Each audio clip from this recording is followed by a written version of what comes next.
Hello, Archie Dunlop here with Talking Astrology with Archie on Monday, January the 29th, 2024.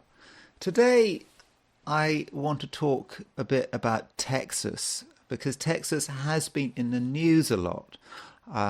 So it's a complicated story, isn't it? How Texas at least the government of Texas, with its governor of Greg Abbott, has been concerned about immigration from Mexico and has wanted to secure the border because it felt the federal government wasn't doing enough to secure the border. So they took over this park. I think it's called Shelby Park.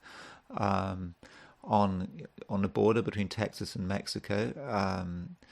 I think they threw out sort of border patrol agents, and then the National Guard, the Texas National Guard, started erecting razor wire, and this has created big dispute about who can do what. It's a standard sort of federal government versus states dispute. I think the Supreme Court has got involved, and they basically said that the federal government, the border patrol, is able to can pull down the razor wire, but that would of course mean that they'd need to be given access to Shelby Park. And so, yeah, it seems to be a big mess. So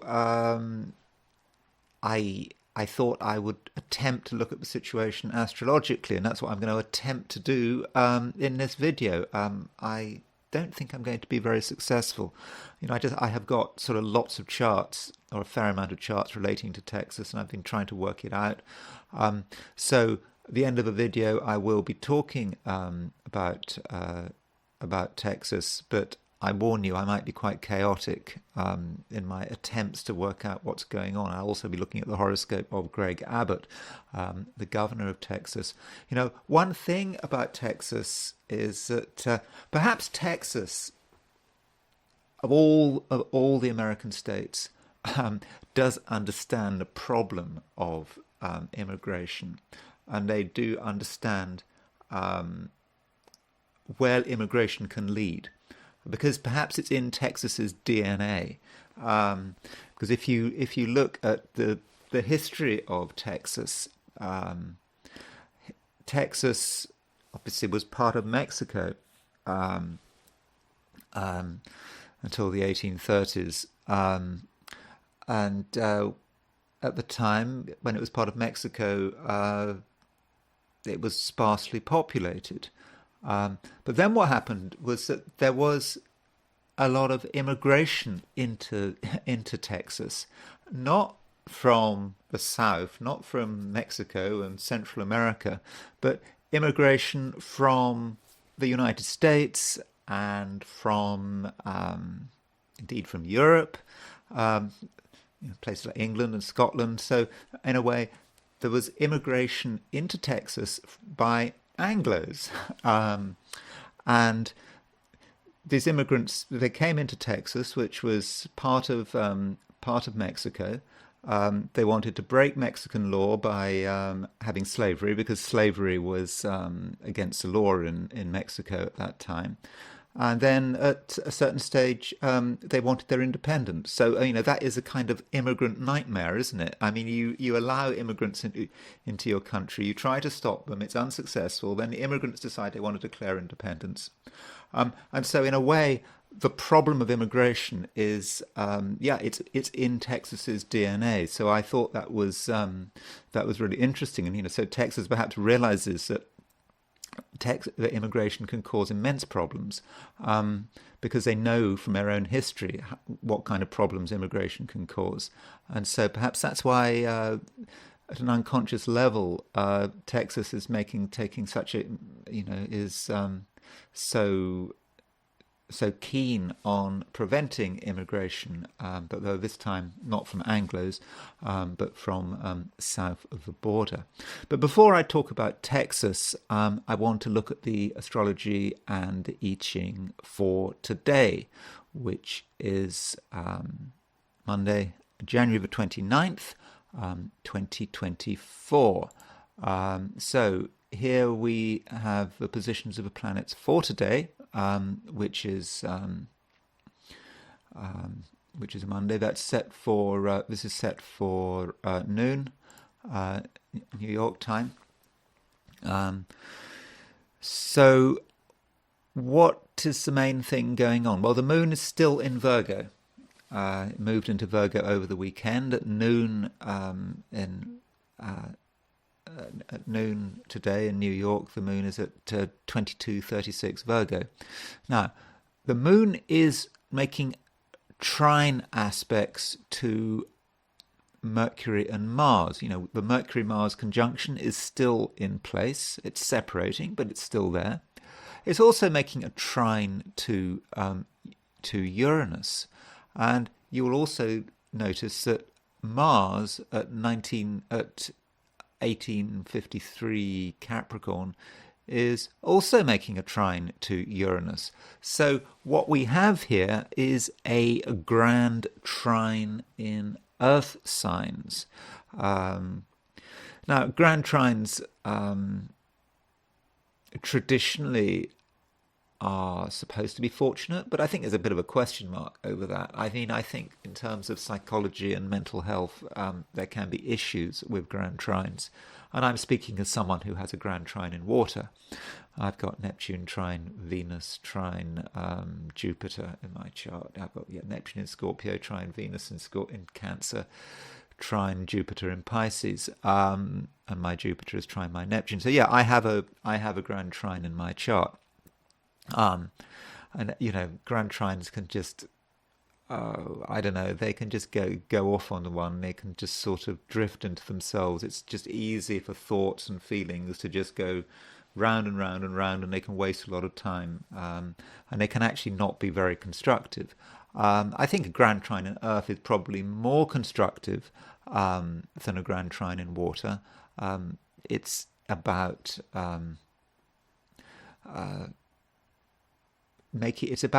it's about ease in terms of dealing with the material world. We can make things happen with a grand trine in Earth. It's easier than expected. So perhaps with a grand trine in Earth, you know, we don't want to put too much energy into something. It may be enough to just put a little bit of energy. If we put too much energy into something, we could cause, you know, we could start causing a lot of damage, and we could waste our resources, and we can exhaust ourselves. So, you know, to get an idea about how too much energy could be expended, you know, we've still got this Mercury-Mars conjunction. It's hanging around there, and I've been talking about that for the last week. You know, using our words to get things done, and if things aren't being done, we might just get angry about it and just use violent language, aggressive language. So in our impatience, we might be rude or aggressive.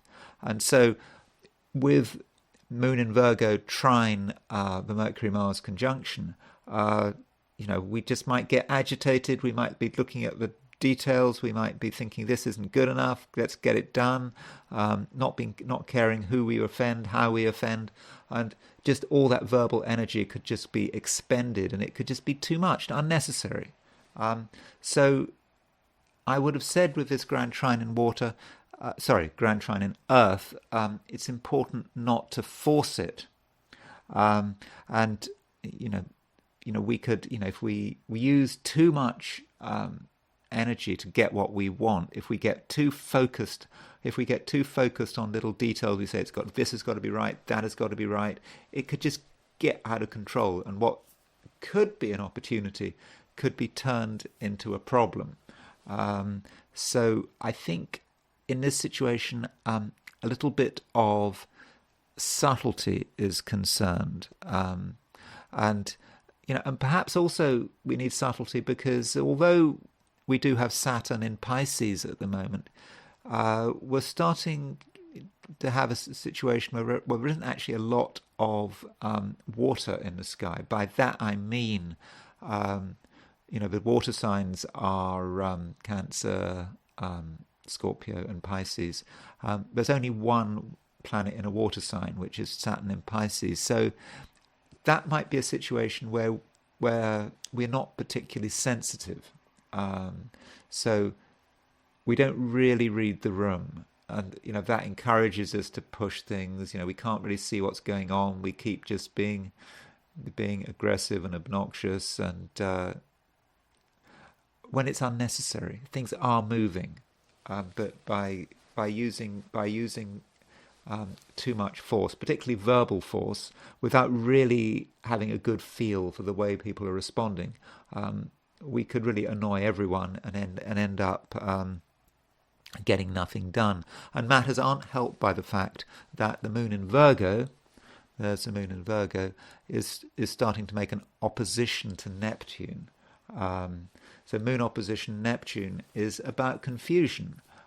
It's about not really understanding what's going on, and just assuming that we know. Moon in Virgo is a principle of understanding things. Is a principle of having a clear plan, having clear ideas. They're all nicely laid out. But Neptune in Pisces is all about the confusion. It's a thing that just breaks it all down. So, don't get obsessed with a plan, and don't get obsessed with that plan being executed in exactly the right way. So if things seem to be behind schedule, don't worry about it so much. This is probably particularly the case if you're in a position of authority. Whether it's in your family, in your circle of friends, at work. If you're in a position of authority, avoid the temptation to be too critical. You might just completely misread the situation, and you're any position of leadership you might have might actually be compromised. Now, I should say something about the fact that Mars is making a trine to Uranus. So Mars and Uranus as a pair can be quite dangerous. They are about dramatic action. They're about bangs and explosions. Normally we think about hard aspects between Mars and Uranus, like a square or an opposition. But when you've got a trine, it's easy to cause an impact. It's easy for things to go wrong. It's easy. Well, when I say things going wrong, I mean, it's like technology. We can use, Mars and Uranus are connected with technology to some extent, and equipment and machinery. So if we're using machinery, for example, powerful machinery, we mustn't take it too far. We need to make sure we read the instruction book, because if we use machinery without thinking what we're doing, the machinery could cause a lot of damage, and we might, it's like, even like, I don't know, if you're using something you plug into the wall to trim your dog's toenails, for example. Consider the possibility that this machine could cause a lot of damage if you don't watch what you're doing. It could very quickly hurt the dog, for example. You have to be really careful, for example. Or you're, mowing the lawn with your brand new lawnmower that you don't really understand. That brand new lawnmower could cause havoc. So machinery must be respected. I suppose it applies to kitchen appliances. The machinery must be respected, because machinery could do things very quickly, and could cause irreparable damage if you're not careful with it. Okay, maybe not irreparable damage, but damage that takes a bit of time to sort itself out. Although, in the worst case scenario, Mars trine Uranus. I don't know if you were. What might you be doing? Motor racing, whatever. That kind. Then yeah, Mars trine Uranus might seem exciting, but it's easy to have an accident. It's easy. Mars trine Uranus. So that's that is really something that you need to watch out for. In terms of relationships, Venus is at 749 Capricorn. It's on some rather difficult midpoints. Venus is on the Sun-Saturn midpoint. It's aspecting the Sun-Saturn midpoint. It's aspecting the Mercury-Neptune midpoint. It's aspecting the Mars-Neptune midpoint. Now that kind of makes sense. You see, there's your Mercury-Mars conjunction, and there is Neptune. So Neptune is sort of this is a midpoint between Neptune on one hand and the Mercury-Mars conjunction on the other, and Venus's semi-square that aspect. And so I think in relationships there is a tendency to get confused, and at the same time to feel that something isn't quite right. Neptune, Venus on the Sun-Saturn midpoint. The Sun-Saturn midpoint is about something held back. So in terms of relationships, you might feel that something's held back, that you can't fully express yourself in a one-to-one situation. And then when you do try to express yourself with Venus on the Mercury-Neptune and Mercury and Mars-Neptune midpoint, it could not come out right. It could be clumsy and confused. And I think that perhaps hints at what perhaps the key thing about today is. It's got to be natural. Don't force it. If you force things today, if you feel that things aren't going fast enough, just not just whether it's about money or organization, also about relationships, about how you deal with other people. Don't force it, because if you do try to force it, if you do try to move things along quickly, then you might get a negative reaction. So that's the overall picture today. I'm not saying it's particularly positive. I think that the Grand Trine in Earth could be positive if it's used properly, but we need great restraint here with the Grand Trine in Earth. We need to let things happen at their own pace. I mean, things become difficult if we try to make things happen. But for many of us, we might feel that it's not a great day, and that will be because we don't use today's energies correctly. But Moon is trine Mercury. Moon is trine Mars. We can communicate well, but it's just got to be natural. It's got to be unplanned, spontaneous. That's how to deal with today's energies. Okay, that's the broad picture. What I want to do now is look at the 12 signs for today. So these are my star sign forecasts for today, which is Monday, January the 29th, 2024. Aries. Aries, you do have to take things slowly today. There is a danger, Aries, that you're in a hurry. That you're going to want everything done at once. And that's quite understandable. I mean, because Mars is your ruling planet. It's making a trine to Uranus. You are hasty. You have big plans, and at the same time, you're maybe a bit impulsive with Mars trine Uranus. and if you are impulsive, then you could cause a lot of problems for yourself.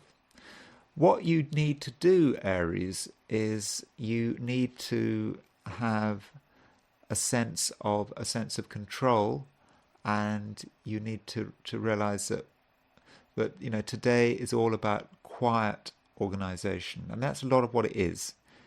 You need to make sure that things are all in order, and I don't think that you should be thinking about sort of immediate results.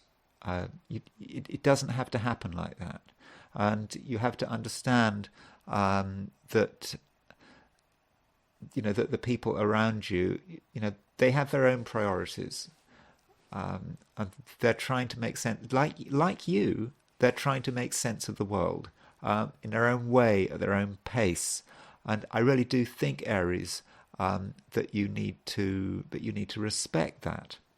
Now, I'm not saying, Aries, that it's going to be a bad day. If you make the most of what's available to you and you have a good sense of timing, then yes, I think you can be successful.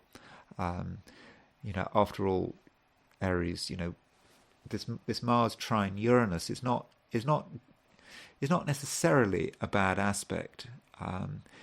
There is a sense of excitement about this trine with Mars and Uranus. You can see what is possible.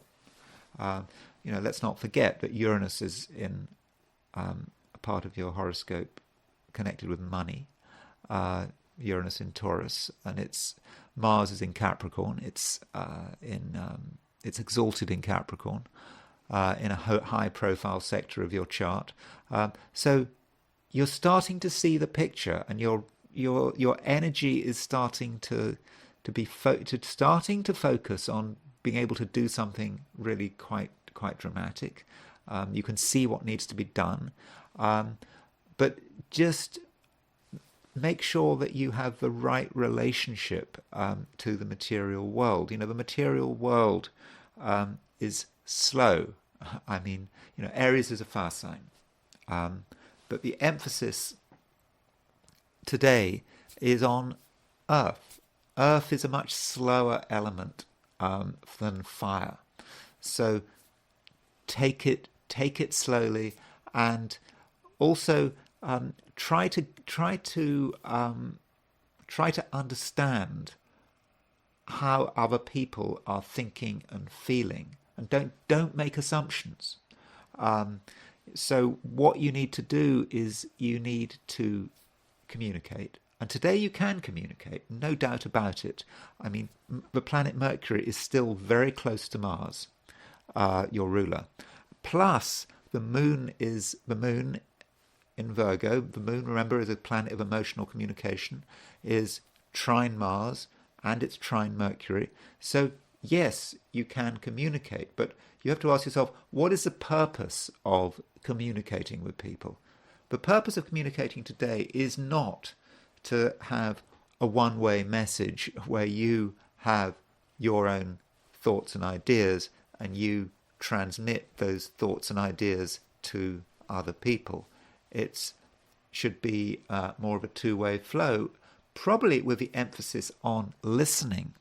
So today, Aries, what you need to do is you need to open a line of communication and then listen to what people are saying. Because by listening to other people, you're getting a better idea about what the picture is really like. And this applies really to all areas of your life. Not just relationships, but also to work and career. You have to understand what is possible, and you can only understand what is possible by understanding what people are saying, understanding what their opinions are. You might be surprised. You might hear things maybe that you don't want to hear, but the information is definitely available for you, Aries. And once you've assembled all this information, you will be in a much better position to take successful action. And as far as relationships are concerned, yeah, it's a similar picture. yes, there is plenty of scope here for relationships to go wrong, because you not just because you act in an impulsive way, but because the people close to you, they've got their own issues. Um, they are holding back, and if you try to assert yourself, you're going to get a negative response, I think. So in terms of relationships, you have to listen to what partners and others, anyone you're involved in a one-to-one relationship, just listen to what they've got to say. Um, don't respond. Don't criticize. It's certainly tempting to criticize, but I don't think that's the right approach. Just listen to what they've got to say, and then you're going to have an understanding of uh, what what they can tolerate, what they're prepared to do, what they're prepared not to do, and that will inform you in terms of taking successful actions and initiatives as the week progresses. Taurus. I think Taurus, there is a lot going on, and most of it looks good. Um, Now today there is a Grand Trine in Earth signs, which has a direct impact on you. So your Taurus, obviously, you've got Jupiter. It's moving through Taurus, so Jupiter's been moving in Taurus for some time. Um, and Jupiter's now going direct in Taurus. It stopped going backwards. So with Jupiter in Taurus, as I've said before, it's a time in your life which can be very fortunate when you've got vision, when you can make things happen, when you're optimistic, and at the same time you're pretty grounded. You can ground this vision. So that's the general picture for you. And today the moon in Virgo is trine Taurus, is trine Jupiter in Taurus, and also Mars in Capricorn is trine Taurus. So this Grand Trine in Earth signs affects your sign, Taurus, in a direct way. So in some respects, everything is aligned. It's a situation where things can actually move pretty quickly for you, because you're Taurus. You are an Earth sign. Now, for other signs, for Aries, it might be a bit slower, a bit more difficult to deal with all that Earth energy. But for you, I think you understand it. It's happening at your level.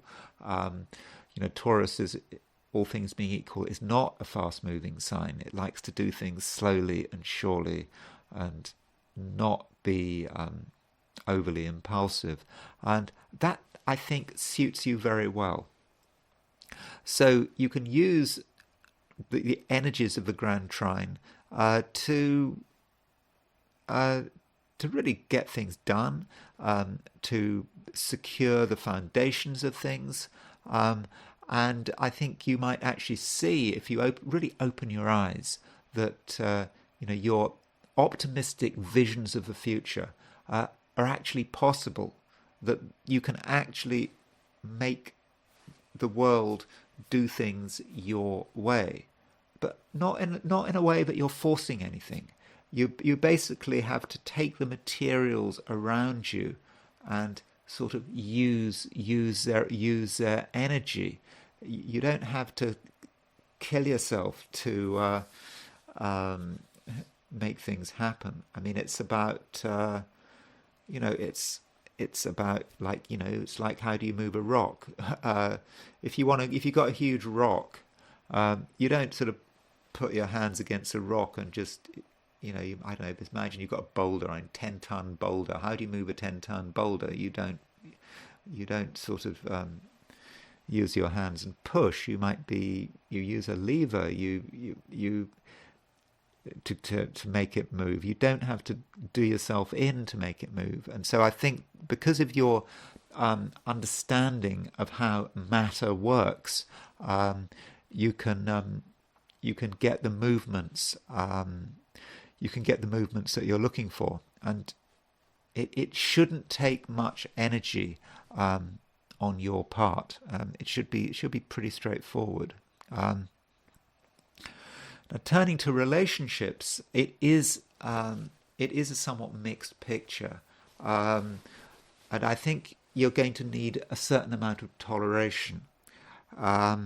So, Mars is trine Uranus today, and Mars is a ruler of Scorpio, your opposite sign. So with Mars trine Uranus, some of the people close to you are going to be quite impulsive, and they're going to want things done in a hurry. And you may not respond well to that kind of pressure.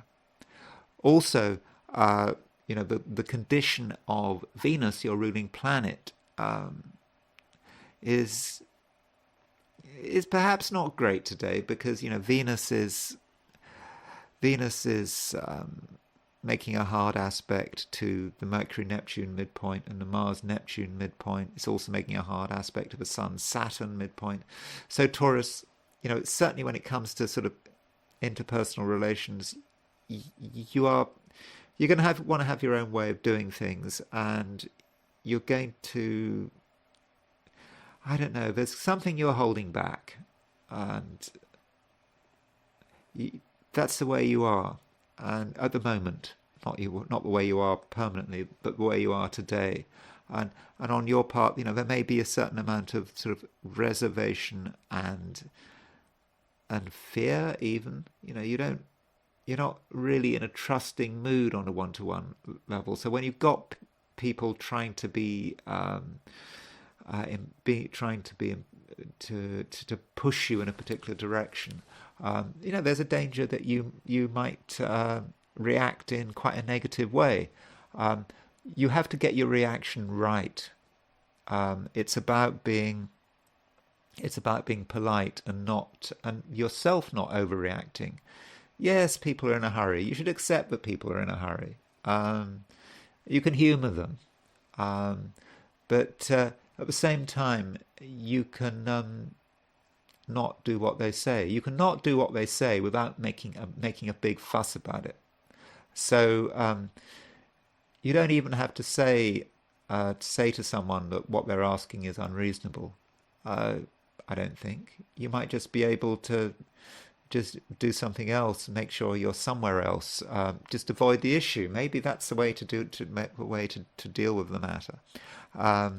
But in general, do respect that some people are in a hurry, and when people are in a hurry, and when people are feeling impatient, it's something you have to understand, and perhaps you can explain to them that things can't be done right now.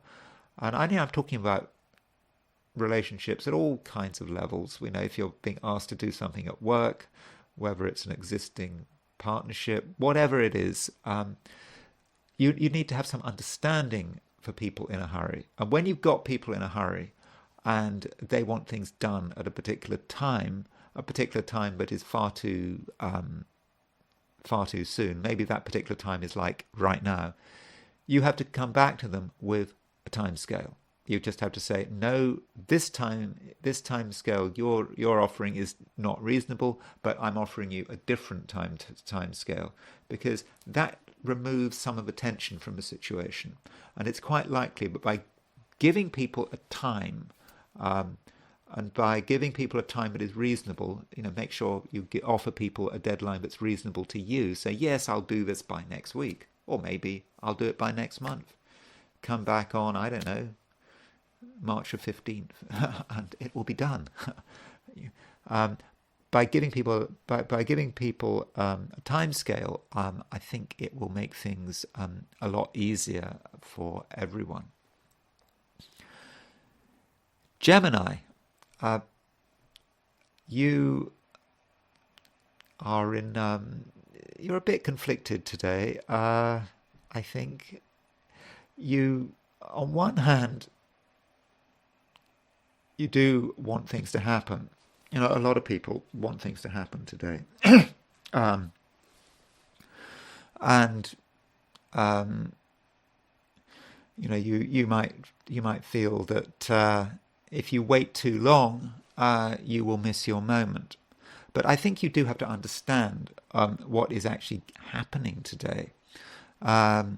Today, Gemini, it should be a day for creating stability for yourself, for creating grounding. After all, the moon continues its movement through Virgo. Virgo, from your perspective, is quite a grounded sign. It's about staying in one place and making sure that your security is sorted out on all levels. So what you can't do in that situation is go rushing about, trying to do this, trying to do that, getting frustrated because you can't get things done by a particular time. You do want things to happen quickly, but that's in a way quite childish, quite regressive. That's not the way it should be. You need to make the most of your strengths, and that's what really needs to happen today, because this moon in Virgo is trine Mercury in Capricorn, and remember, Mercury is in Capricorn. Mercury is your ruler, and Capricorn is a sign which is not a fast sign. It's a sign that is very deliberate and disciplined, and it's a situation where you need to take on board what's going on. And with the moon making a trine to Mercury, you are in a good position to understand what's going on in the world. I think that if you just pause in your own space and you just listen, you sort of listen to the universe, and you listen to the earth on which you are standing or sitting or lying. You just listen to the earth. The earth is kind of telling you what needs to be done. So listen to yourself, and don't assume that all the action has to come from outside of you. The action is where you are, and the earth on which you're sitting, standing, or lying has its own pace, and it does have its own urgency, though. But I mean urgency in quite a spiritual sense of the word. The moon is trine Uranus. Mercury, your ruler, is pretty close to a trine of Uranus. Okay, it's starting to move away from a trine of Uranus, but it's still quite close. You can feel that urgency, but it's a kind of urgency that is not about today or tomorrow. It's about what is expected of you. Geminis can often be in a state of existential crisis. I mean, Jean-Paul Sartre, who so associated with existential philosophy, he was a Gemini. But it's about the urgency of your existence. And the urgency of your existence is about, you are put on this planet for one thing, but as a Gemini, you're tempted to think that you go here, there, and everywhere. You've got 100 things you're supposed to be doing, but there's only one thing possibly that you're really supposed to be doing, that you were born for, and that may be the urgency. Now, it may be that your big moment is in 10 or 20, 30 years' time, whatever, 40 years' time, 50, depends how old you are. But just get a feel for that sense of purpose. It's there. It's like maybe that the universe is whispering to you. Maybe the earth is whispering to you what you're what you're really supposed to be doing. That's the moon. That's that Grand Trine in Earth, which kind of affects your star sign. The moon is trine Mercury, Mercury is trine Uranus, moon is trine Uranus. So yes, listen, listen with your heart. Don't listen too hard to other people. Take other people into account. Yes, you understand other people, I think, at the moment. I think you have a good understanding of what they want, what they don't want. But yeah, listen. Now, I should finish by saying something about relationships. I would have said that in many cases, one-to-one relationships are possibly not really what the focus should be today. I think you understand this, actually. You're not shutting off communication from the outside world in a one-to-one situation. You know what people want. You know what people don't want. You understand their equilibrium, and perhaps you understand that you don't really need to get too close to any one person. And at the same time, I think that the people close to you are right now, I think they're feeling a bit reserved. They're not in a mood for getting too close to anyone, you included. And I just think you just need to respect that. So it's a day, Gemini, which is, I won't say complicated, but it requires subtlety. And it requires you, Gemini, to actually tune into the sort of the highest level of your existence. And I think that's something you can do. Cancer. There is a lot of energy today. This is because there is a Grand Trine in Earth signs. And it's a Grand Trine in Earth signs that certainly affects you. I mean, the moon, which is your ruling planet, is in Virgo. And that moon is trine Uranus, it's trine Mars, it's trine Mercury. So we've got this triangular formation today, which has a direct impact on your star sign. The question is, how do you deal with it? What's the best way of using this? I would have said there is quite a big emphasis on communication here. But it's not just talking for the sake of talking, just words. It's about communication, but it's kind of, more profound, which isn't sort of showy. It's not about shouting. It's not about inane text messages with silly emojis. It's not like that. No, sorry, that's not. I don't mean that. People communicate in different ways. Maybe emojis and text messages can be a genuine form of communication, and I'm just showing my age there. So sorry, that was an unreasonable thing for me to say. But communication is profound, and it's not in its communication is it's about just getting an understanding. That's what it's about. Moon is trine Mercury. You're in a position where you can reach out in a slow, deliberative kind of way around the world, perhaps, might be just your community, and really get a feel for what's happening, for what people are thinking, for getting a sense of how the world is developing, and the messages are there, and you can communicate in many different ways, including through telepathy. The signals are there, the signals are coming in, and over the course of the day, I think you might find out some very surprising things.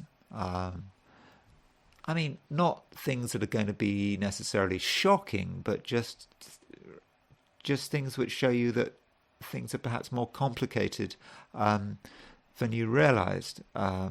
So, you just that's what you perhaps need to be focusing on. Now, it may in some situations be necessary to do a bit of traveling. And by traveling, I mean short distance traveling. I don't mean having to go thousands, hundreds of miles. It might be about, for example, a 1 minute walk to knock on your neighbour's door, for example. That kind of traveling. Traveling a couple of miles, not necessarily by car. Maybe you can do it by foot, weather permitting. Just a little bit of traveling, going from one place to another in your community, could actually be very useful, because you can very quickly gauge what's going on. And in fact, if you are I don't know, do door-to-door salespeople still exist? It could be quite a good day for door-to-door selling. I don't know, if you're a Mormon missionary. I haven't seen any Mormon missionaries recently. There used to be a lot of them, but I haven't seen, they always walk in pairs. Now they've been cycling in pairs, but if you're a Mormon missionary, it may be quite a good day. Just listen to your feelings, and maybe you'll actually be able to make a useful connection there. I mean, I think if you're a Mormon missionary, if you can get one conversion in your 2-year mission, that is considered to be a major success. Isn't that right? But I suppose Mormon missionaries aren't going to actually be watching this video, are they? But yes, it's a good time for interacting with your community. I mean, hence this concept of short distance traveling, talking to people perhaps you already know, or you half know. There'll be a sort of a natural flow, and it's certainly a good time to be talking to your neighbours. You can in a way cover a lot of ground, and you can maybe do something to strengthen links in your community, and perhaps you can even sort of give yourself some sort of community sort of leadership. But I think you can also, in your own way, be gently disruptive. I say gently disruptive. People are not in the mood for disruption in general. But by behaving in a way that is slightly unusual, perhaps being slightly forward in the way you behave, but not too forward, you can cause changes and surprises, but not so much that people overreact. I mean, you're a Cancerian, you're quite sensitive. I think you know how far to go. But by causing this sort of gentle disruption, you can make your own life easier, and I think actually you can make other people's lives easier as well. Now, it's in this vein that you should be handling your various one-to-one relationships. I mean, I think you get the idea. It's all about the message. Cancerians are very good with delivering messages today, and so you can get closer to people through communicating with them, one-to-one relationships included. So if you're in an existing relationship and perhaps things haven't been going well, or you feel things could be getting better, you do have a chance to open up clear lines of communication. But you don't have to be rude.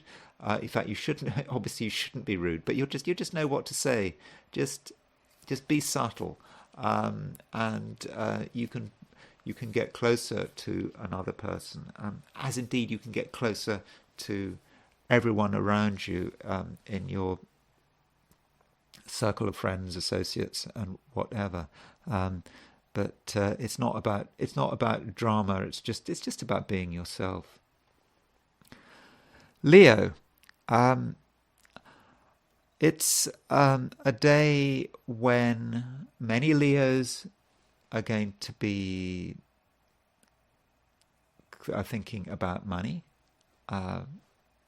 As over the weekend, I think money was quite important, and I think it may occur to you that actually there are ways to improve your financial situation that don't require a lot of effort. I mean, it may just be about starting something. So, for example, something very simple like opening a savings account today. That's a sort of a declaration of intent, isn't it? If you are owed money, or you feel you're owed money, then now might be a good time to talk about it. You don't have to, not in a dramatic way, but just by clearly reminding someone or an organization that you're owed money. Because I think things will move quicker than you expect, but not super quick.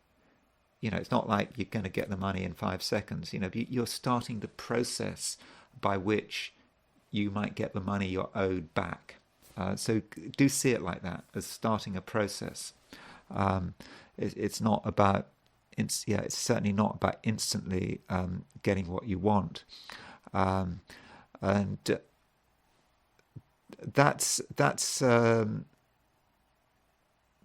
certainly something that you should be working on.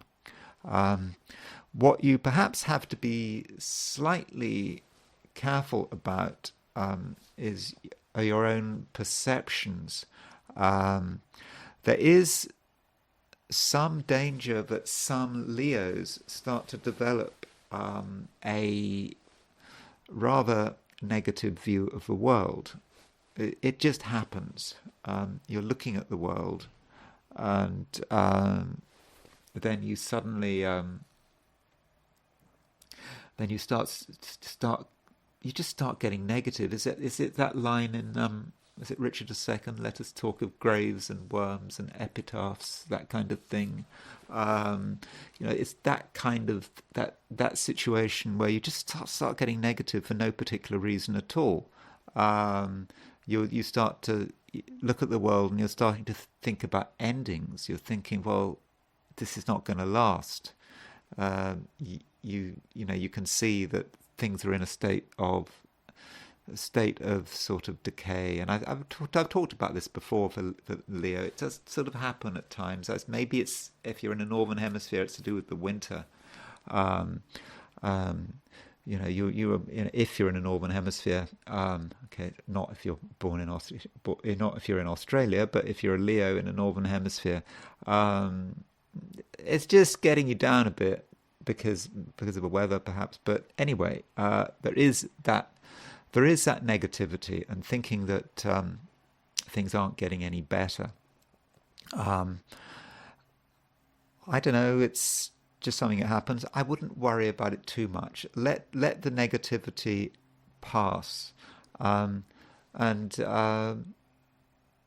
maybe though we all need a memento mori, a reminder that we're all going to die. That's kind of obvious. So if you're feeling if those kind of thoughts, they cross your mind, you should perhaps kind of try and reverse them. You should say, rather than think, oh, those are terrible thoughts, thinking about graves and the impermanence of life, maybe one should be thinking about the sense that there are things to be done. None of us lives forever, so we only got a short time in which to sort everything out. So perhaps that's what you need to do.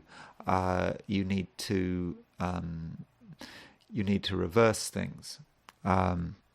So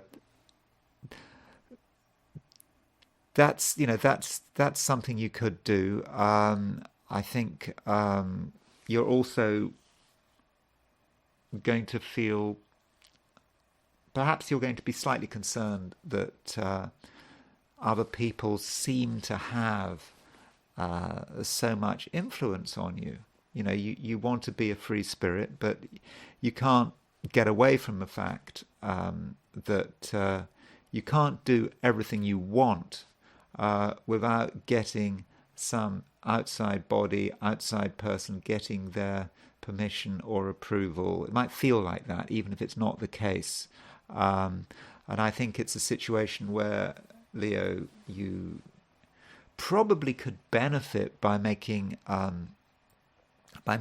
real attempt to look at things from another person's perspective. Because, Leo, you can get really focused on yourself and on your own priorities, and not think about what other people might be thinking. Because other people are thinking, certainly, and you need to understand that. And in fact, if you don't understand what other people are thinking, then it's going to be difficult to make progress. A couple of days ago, you had this square aspect between the Sun and Jupiter. So the Sun is your ruler. Jupiter is currently in quite a high-profile sector of your solar chart. Jupiter represents your ambitions, and just at the beginning of a weekend, the Sun and Jupiter were exactly square. They're still in aspect. It's just over 2 degrees separating, and I think perhaps you're still feeling that. It's this awareness here that you can't achieve your ambitions without bringing people on board, and that is something you perhaps have to focus on, continue to focus on. It's the beginning of a new week. Perhaps at the end of last week you didn't fully appreciate the power of that Sun Jupiter square. Now it's right in front of you, and so you have to understand what people are thinking in order to make progress. And that does perhaps require a certain amount of humility. Listening to people, accepting where you might have gone wrong, accepting that you made a false assumption, then making some changes to your own approach, but changes which shouldn't be regarded as being humiliating. We all have to accept the world in which we live. We all have to make adjustments. So by making a few adjustments, taking into account outside circumstances, other people's opinions, then I think, Leo, you can find that things move much more quickly. And so there's a possibility there, Leo, of making some important changes to your approach, and I think you'll see the benefits pretty quickly. Virgo. The moon continues moving through your star sign. It's now moving, towards the end of your star sign, but it's making some great aspects. The moon is. The moon is making a trine to Uranus. It's making a trine to Mercury. It's making a trine to Mars. That trine to Mercury is particularly important because Mercury is your ruling planet. So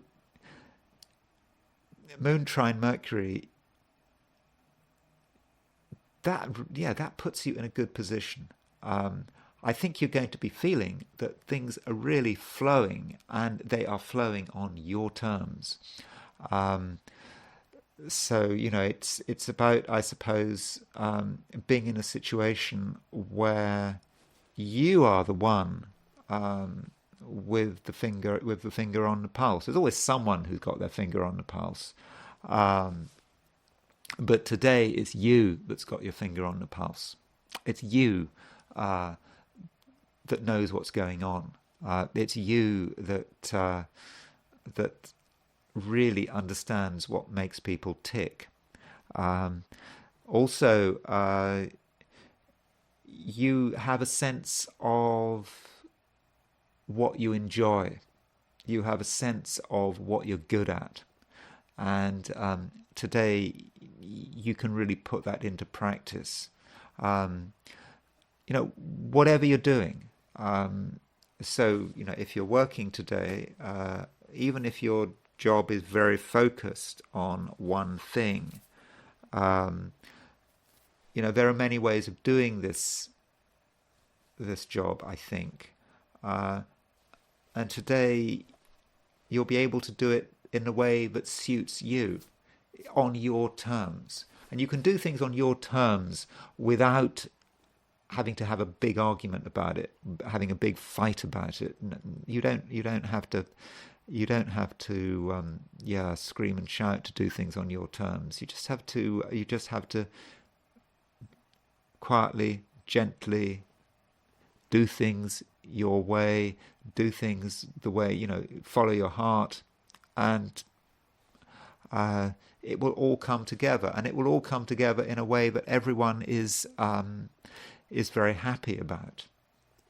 And a further bonus of what's going on today is that one of the criticisms that that some people sometimes make against Virgo is that Virgo can't see the wood for the trees. That's a standard thing, isn't it? That Virgos are so obsessed with detail that they can't see the big picture. That's standard criticism of Virgo. It's a stereotypical criticism of Virgo. But today, you can see the big picture. You can see the small picture as well. You can see the details, but you can also see the big picture, which is perfect. You are in balance.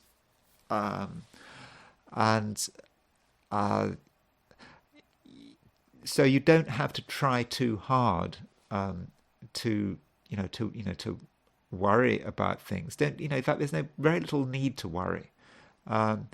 Just be yourself. You understand where you understand where you're heading. You understand where you should be heading. And I think for many Virgos there is a sense of a sort of oneness. I won't say necessarily one with the universe, but certainly one with yourself and your immediate life and what's the people around you. Because you're able to get your message over so well. Okay, a lot of people today are able to communicate well, but you in particular, because the moon is in your star sign, and it's applying to a trine of Mercury, and I think the reason you're going to be able to communicate well is not necessarily because you're incredibly sensitive on an emotional level. It's more because you understand all the little details. It's how the mind, how cognitively it's working. You're cognitively picking up on all the little material details, and you're able to see them as a whole. So you can see the wood for the trees. You can see the big picture, and it's those little details are helping you to understand it. Okay, maybe it's sort of bottom down processing. You see the details, but you don't, and you build it up, and then you get the big picture. That's how it works. And yeah, I think that makes you very effective, and because of this, there is no excuse for making social mistakes. I'm not saying you won't make social mistakes, but in terms of relationships, you're in a position where you can really understand people on a one-to-one level, because you notice the things that matter, and you notice all the things that matter, and that allows you to create a sort of a composite picture that means that you know what you can do, what you can't do, you know what people will accept, you know what people won't accept, and that, overall, I think that puts you in a very good position. Libra. So Libra, I've been talking about the 12 signs, and for some of the signs, I've been quite positive. I've talked about all the things that can go well for the 12 signs, how they can respond best to the world around them, with sort of good communications and so forth. The question is, to what extent are you part of all this? I'm thinking that Libra, compared with the rest of with the other 12 signs, or most of the other 12 signs, you're perhaps seeing things a bit differently. You're not fully plugged in to the world around you for the moment. Remember, tomorrow the moon moves into your star sign. Tomorrow the moon moves into Libra. But I'm talking about today. And I'm just thinking about that today, you might not be fully connected. It just might be difficult. I mean, you kind of have got, there's a lot of information coming your way, but it could be quite confusing. You may not be able to make sense of it. And matters aren't helped by the fact that Venus, your star sign, is a little bit disconnected from the other planets. So I should say, Venus is trine Jupiter. Okay, Venus was trine Jupiter over the weekend. Now that trine is beginning to break up, but it's still there. Venus is still trine Jupiter. So that is a form of connection, but I think that kind of connection is in a way quite personal to you. I mean, I think you're connected to yourself, and I think you're connected to your fundamental destiny and what you should be doing. But I don't think you're fully connected to the social world around you. I think that your strengths are in your private world. It's focusing on that private world, not feeling that you have to interact. I know there's always this obligation, or this feeling of obligation that we're supposed to talk to people, that we're supposed to be friendly. I think in your case today, social interactions may not go to plan.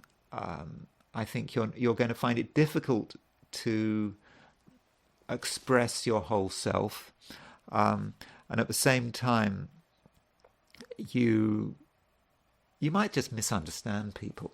You try very hard to be sensitive, but you might still just come to a basic misunderstanding of the situation. So, if you do have to deal with people, don't jump to conclusions, but it just might be better if you focus on yourself, if you just do things your way, and you continue with the process of just building up your resources, without any pressure. So in that sense, today perhaps should be seen as a day of quiet preparation. Be aware of your strengths, but also be aware of your weaknesses. Now, as far as close relationships are concerned, if you're already involved in a relationship, then I think you might be be in a position where you see that your partner is in a hurry about something. So if you have to deal with people today, they do seem to be in a hurry. It does seem there are things they want, and there are things that they want now. I mean, after all, Mars is the ruler of Aries, your opposite sign, and Mars is trine Uranus. So there may be some people who are just who are quite hasty. They may be too impulsive, and I don't think you're going to appreciate this. Now, you could decide that you just don't want to have anything to do with someone because they're just I don't know, it might seem a bit sort of dangerous or disturbing or whatever. That might be your approach. Maybe, though, you need to tell someone to take it easy and to go slow. Take things, apply some brakes. So in certain situations, Libra, you may have to be a restraining influence on someone, but not unless it's really necessary. If you see that someone really is so impulsive that they're going to make a mistake and get themselves or perhaps you into trouble, then yes, I think it would be appropriate to exercise a restraining influence. It's not something you want to do, but it may be something that you're obliged to do. Though I think in most cases, Libra, it's just probably best to rely on your own resources and not feel pressurized to do anything. And don't forget, the moon moves into your the moon moves into your star sign tomorrow, so things are about to get better. Scorpio. You have a lot of things going on at the moment, I think. I mean, Mars, your ruler, is making a trine aspect to Uranus. I mean, that's the big aspect today. So Mars says something about Scorpio, you, and trine Uranus. You're going to want things to happen. And even if you don't want things to happen, things may happen. And on your part, there is a certain impulsiveness. And it's just easy to stir things up. Really easy. Because it's a trine. Now, that means you may have to show some responsibility. Yes, Scorpio, you are capable of changing everything. Wherever you go, if you're, whether you're staying at home, whether you're going to work, whether you're visiting friends, it's going to be very easy to just. It's going to be easy to get attention, and it's going to be easy to turn everything upside down. But then you have to ask yourself, is that the right thing to do? I think that, Scorpios of all people should understand that with power comes responsibility. Yes, you've got a lot of power today. You're able to express yourself with incredible power. But that has a consequence. And you have to take responsibility for what you do. And so probably, Scorpio, what you need to do is just consider what you're trying to achieve. What are your goals today? So if you go into a situation where there are people, and you decide you want to change the situation, consider how much do you want to change the situation. Are you trying to completely change it, or are you trying to change it a bit? And then use an appropriate amount of energy and force. It's like mechanical appliances. They often have a power button, don't they, or volume button that goes from low to low to maximum or something like that. So in that sense, keep it on the low. When you're trying to assert yourself, when you're trying to make things happen, because that's probably all that's required. If you have it on the maximum setting, then the results might be completely undesirable, and you're unlikely to make any friends. So I think that is an important theme for today. But there seems to me little doubt that you can have a fun day. There is an emphasis on meeting people, having fun, amusing yourself. If you've got friends, there's good communication. It's a good time to communicating with friends. If you haven't seen someone for years, now might be the time to reach out, as they say. I hate that phrase, reach out, but yeah, it might be the time to reach out. I should be able to say that better. It might be something you can do, and you don't have to just communicate with people close to you. You can communicate around the world, and that first contact could have big implications. That's something you can do in a sort of but in a gentle kind of way. So there's no need to force it. That is a big theme for today in general. Whatever your star sign, it's just really important. It's really important not to force things. And you do need to understand that Mercury and Mars are still in conjunction. Okay, this conjunction is starting to break up, but it's still there, and you do have to understand that your words can be very powerful.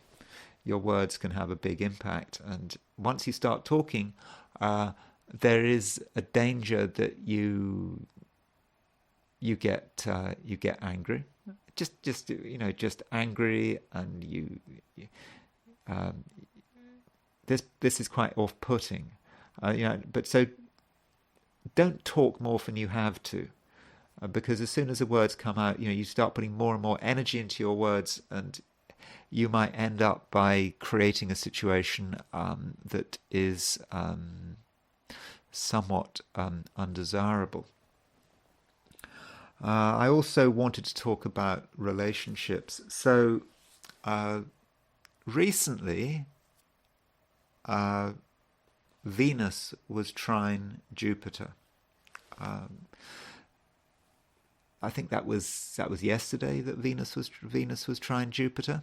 So in the Scorpio horoscope, Venus rules Taurus, your opposite sign. So Venus is an important planet in terms of relationships.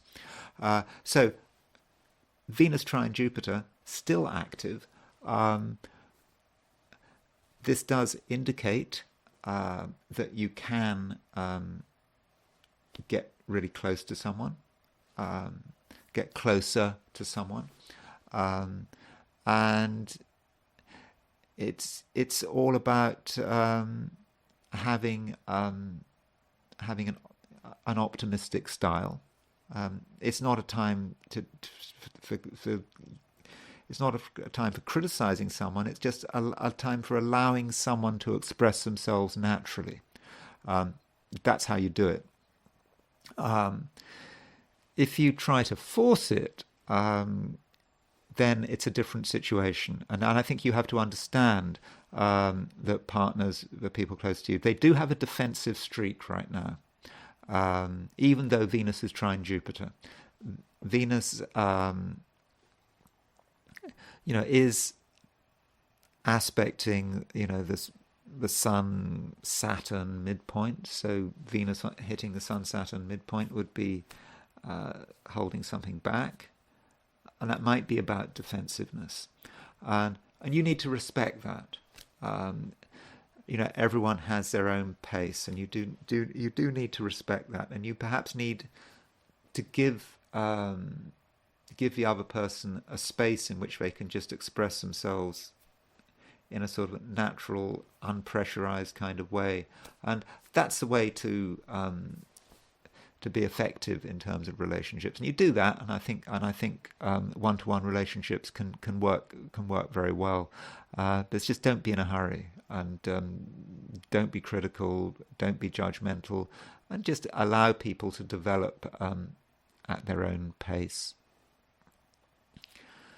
Sagittarius.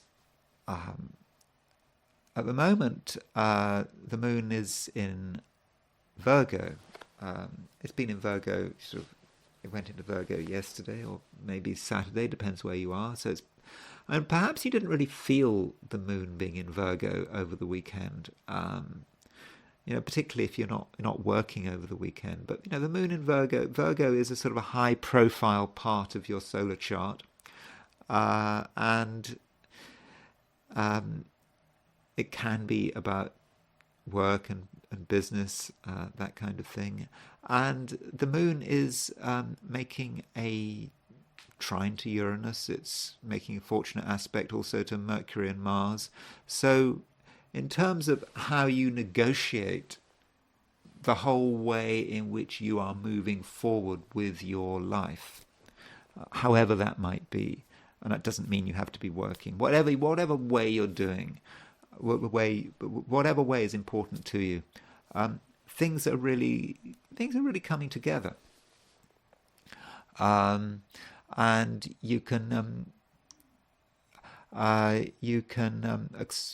really express yourself well, and things will actually move without you having to move them. Okay, you have to apply a little bit of energy, a little bit. I mean, it's like a rocket going through space. It doesn't, once it goes going at a particular speed, it just keeps on going at that speed. Okay, it can provide a bit of acceleration. You don't have to make a big effort to keep it going. Once you've started, once the momentum has started, so allow the process to begin, and then just go with it. And I think things will come together very, very quickly.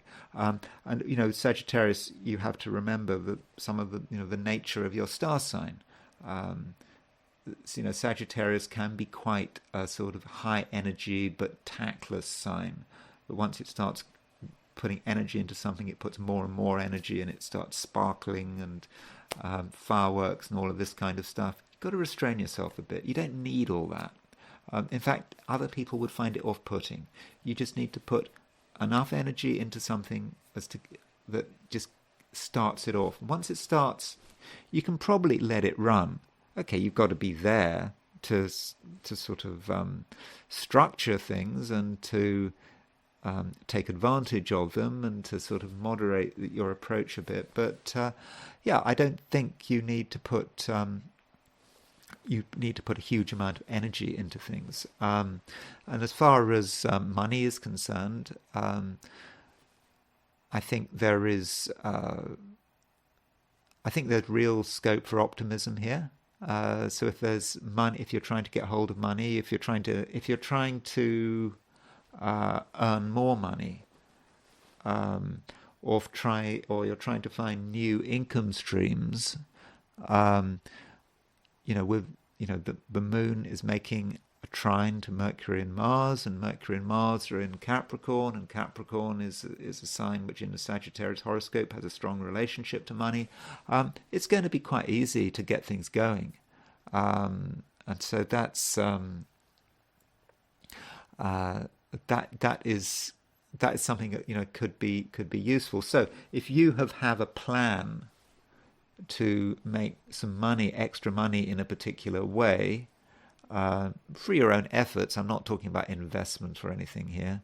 Um, if you've had this plan to make money in an extra way, now actually might be the time to get going on it, because it won't be very difficult. I don't think you'll just put it into action, and then see what happens. And I think that you might be pleasantly surprised.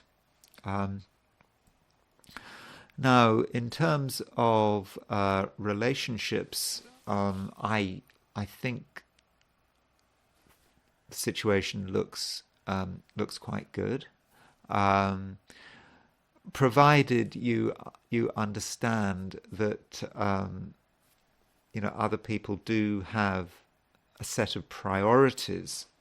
I think many of the people you're dealing with on whatever level are quite concerned with stability, material stability, financial stability. Um, and so, yes, obviously anything that seems to undermine or threaten their financial stability, they'll run away, or their grounding, they'll run away. But if you can understand what people's requirements are, um, that people are putting a high premium on stability at the moment, particularly financial stability, and those people very close to you, yeah, money does matter, and security does matter. So if you can respect that, and better still, if you can demonstrate that you have a good understanding of money, if you can really demonstrate that you're a safe pair of hands, then getting people's loyalty should be very easy. And I think that's something you can do. With a moon in Virgo, you can present to the world the image of someone who is responsible, is not going to rock the boat. Now, that image may in the long term not be not be a correct image, but that doesn't matter. Depends what kind of Sagittarian you are, I suppose. It doesn't matter. That's the kind of image you can present, and I think in a interpersonal sense, I think you can definitely benefit from presenting that image. Capricorn, you're in a good position, Capricorn. The main thing going on today is a Grand Trine in Earth signs. And I've been going on and on about this Grand Trine in Earth signs. And, Capricorn is an Earth sign. You have at the moment Mercury and Mars moving through your star sign. There's a sort of Mercury-Mars conjunction in Capricorn. And the moon is in Virgo. So the moon in Virgo is making a trine to the Mercury-Mars conjunction. And the moon in Virgo is also making a trine to Uranus, which is in Taurus. And that Mercury-Mars conjunction in Capricorn is making a trine to the Uranus in Taurus. So we have this Grand Trine in Earth signs. And you're an Earth sign. So that Grand Trine is going to have a fortunate impact on you, and it's going to allow things to move very quickly. I mean, when I say very quickly, quicker than expected. But certainly don't be in a hurry. Don't be impulsive. There's no need to be no need to be impulsive. But then Capricorns are not impulsive people, are they? Generally, you've got things under control, Capricorn, and things are moving your way, and at the same time, when we talk about Earth, the Earth signs in astrology, it's tempting to think that the Earth signs are about sort of money, career, business, and that kind of thing. But that's not true. The Earth signs are also about the Earth. The Earth, that the physical soil that you can touch. And I think many Capricorns are really in touch with the soil. The soil is important, and the soil is the soil has its own spirituality, doesn't it?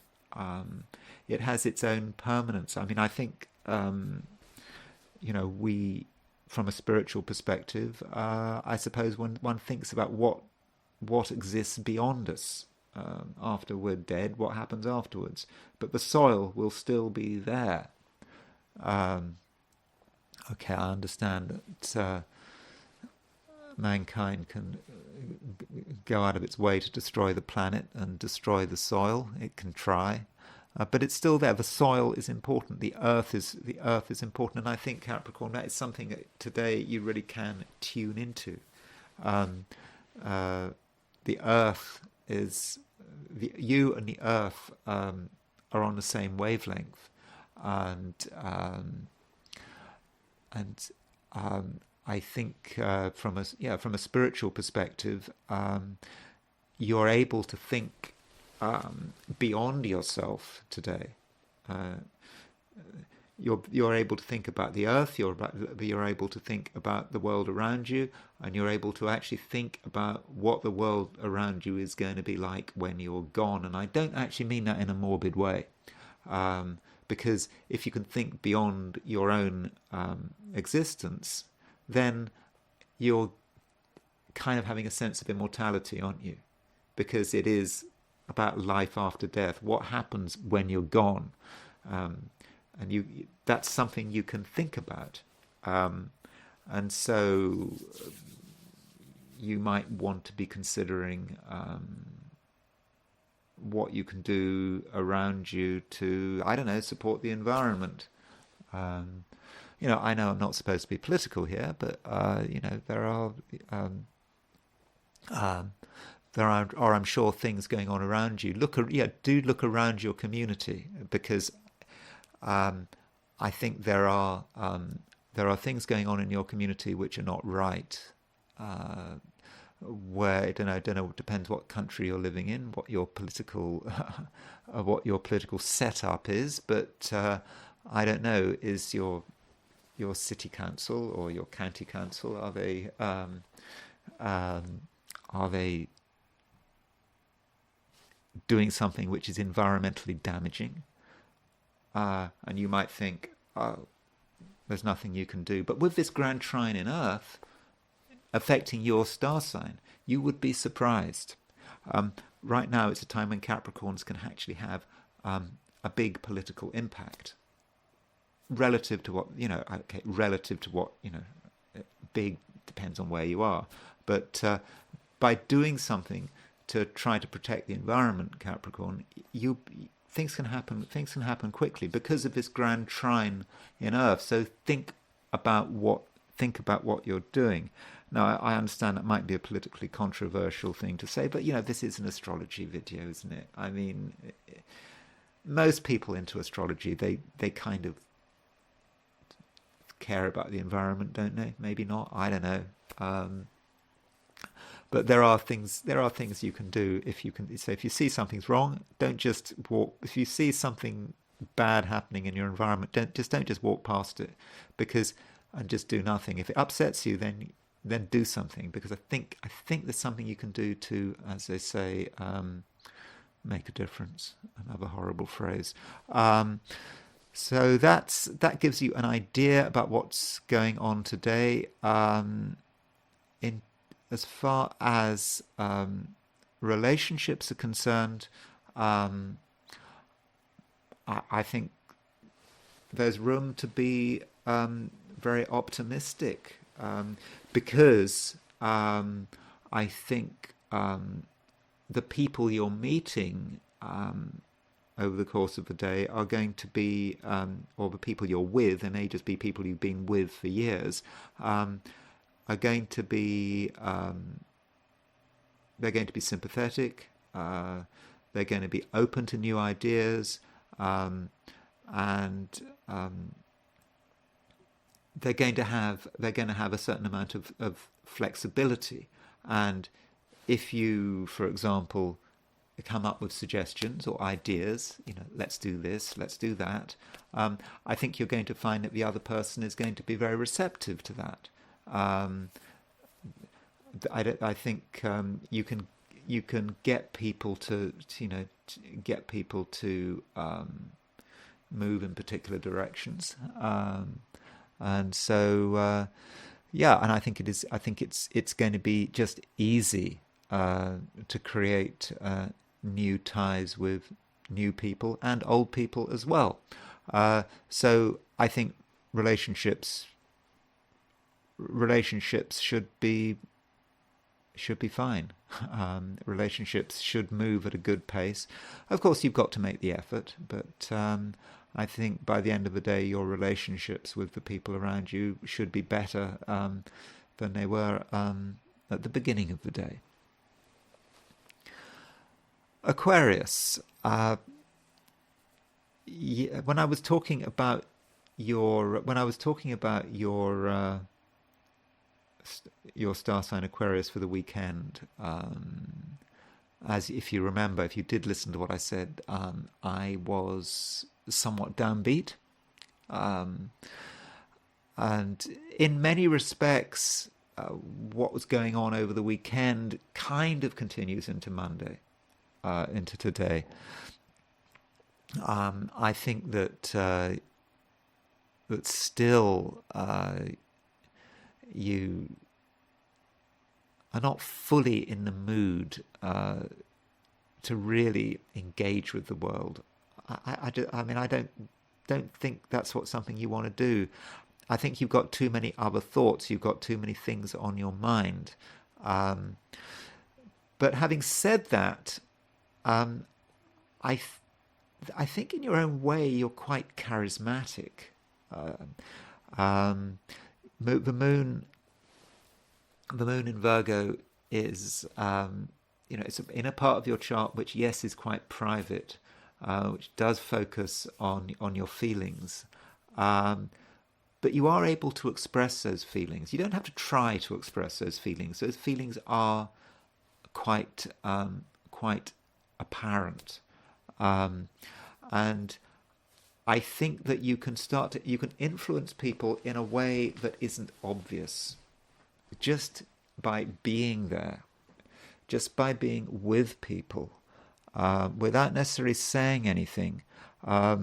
Your thoughts and feelings are going to be quite clear, and people will know. Will know what you want, and if there's something that you want to happen, so if something you really want to happen today, it may be enough just to formulate that desire, keep it in your heart and mind. This desire, just focus on this desire, and as the day progresses, I think it will just happen. You'll be able to get the world to configure itself according to your particular desires. So, don't underestimate your strength, but don't feel any obligation to flaunt your strength. Just keep things under wraps. People might not notice you consciously.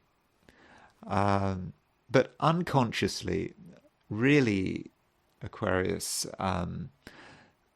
they can't ignore you. Now, as far as relationships are concerned, if you're already involved with someone, then I think it will work really well. I think there is a strong emotional component today. Now, for many signs, they're finding it difficult to get involved with the emotional dimension. And Aquarius traditionally is not a particularly emotional sign, but today I think you do understand what's going on. You get a feel for what's going on, and because of that, if you're already involved in someone in a close relationship, then I think it will just happen very naturally, and I think there can be a real sense of emotional closeness and sort of bonding there. Um, but new relationships, meeting people for the first time, I don't think you can be particularly bothered. I don't think you're particularly interested. Having said that, I did say that you were charismatic today. So at an unconscious level, people are starting to notice you. They don't know they've noticed you, but they are noticing you. And perhaps over the days and weeks to come, things will start to change, and they'll realize that you're not just sort of an unconscious concept. You'll start to move into clear sight. Pisces. Pisces, you still are benefiting from a trine aspect between Venus and Jupiter. The aspect is past exact, but it's still very much there. And Jupiter is your ruling planet. Venus is the planet of relationships. It's the lesser benefic, and so that Venus trine Jupiter is fortunate. It allows you to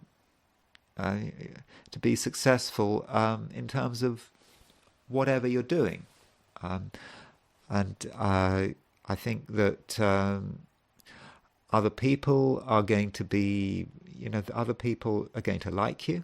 They're going to be a bit confused by you, though. You will be a sort of a difficult person to work out, and I think that might reflect the fact that today, although you can get on well with people, you're feeling slightly reserved. There is something you want to keep to yourself. There's something you're holding back.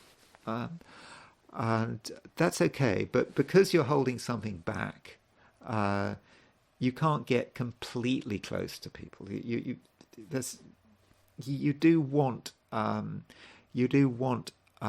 little bit of distance. I think perhaps, Pisces, you're kind of asking yourself, when dealing with everyone, what do they want? What's their motive? You can't help but to be ever so slightly suspicious. And for your part,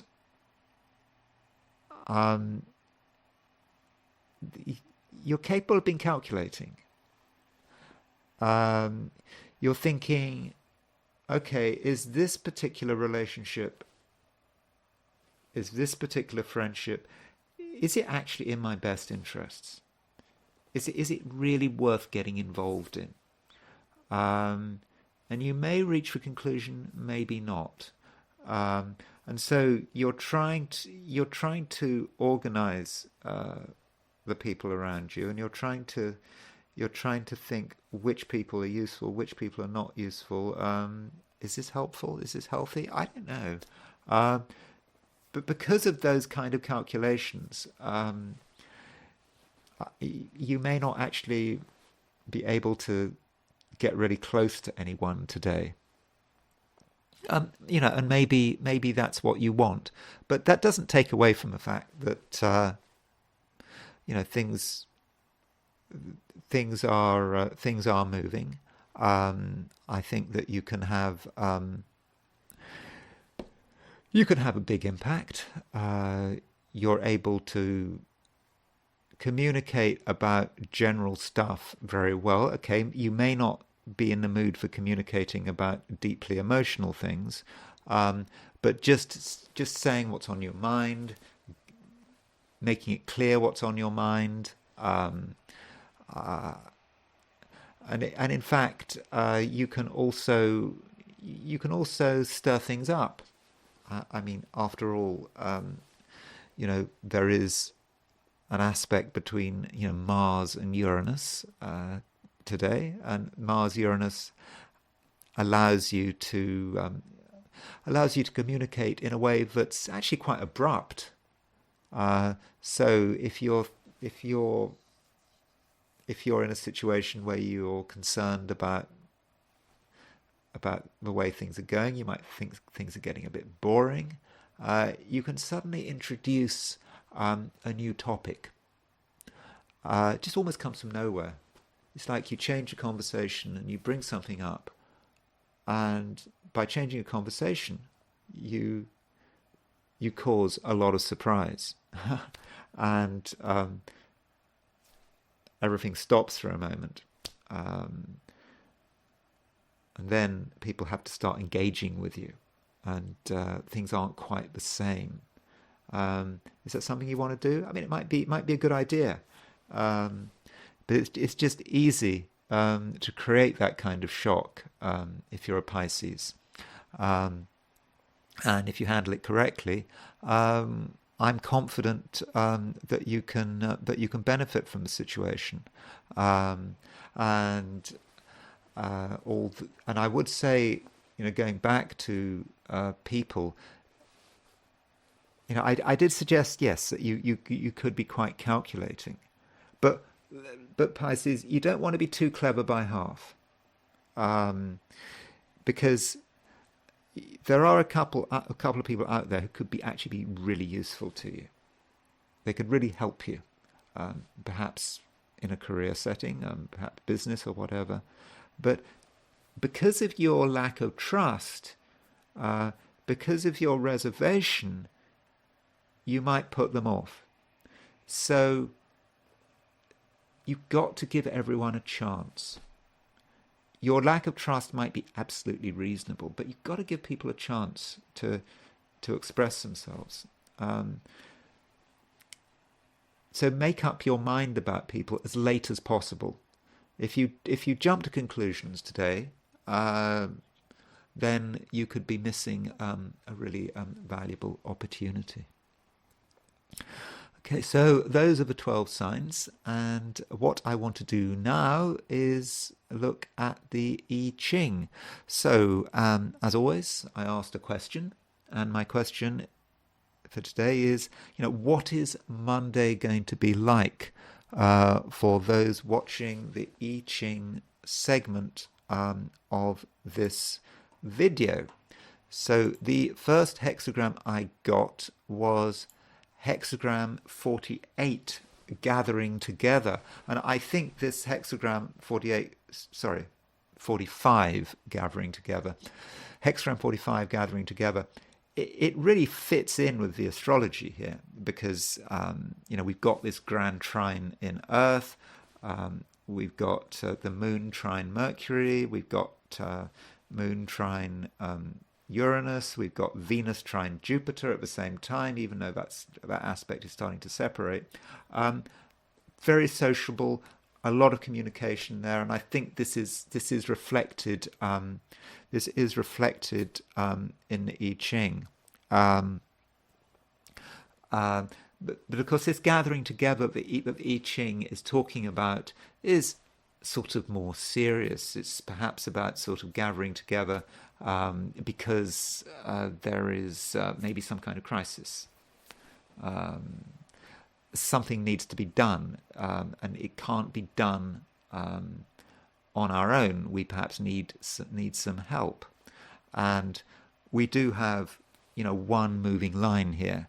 The moving line is the bottom moving line, and this talks about a situation where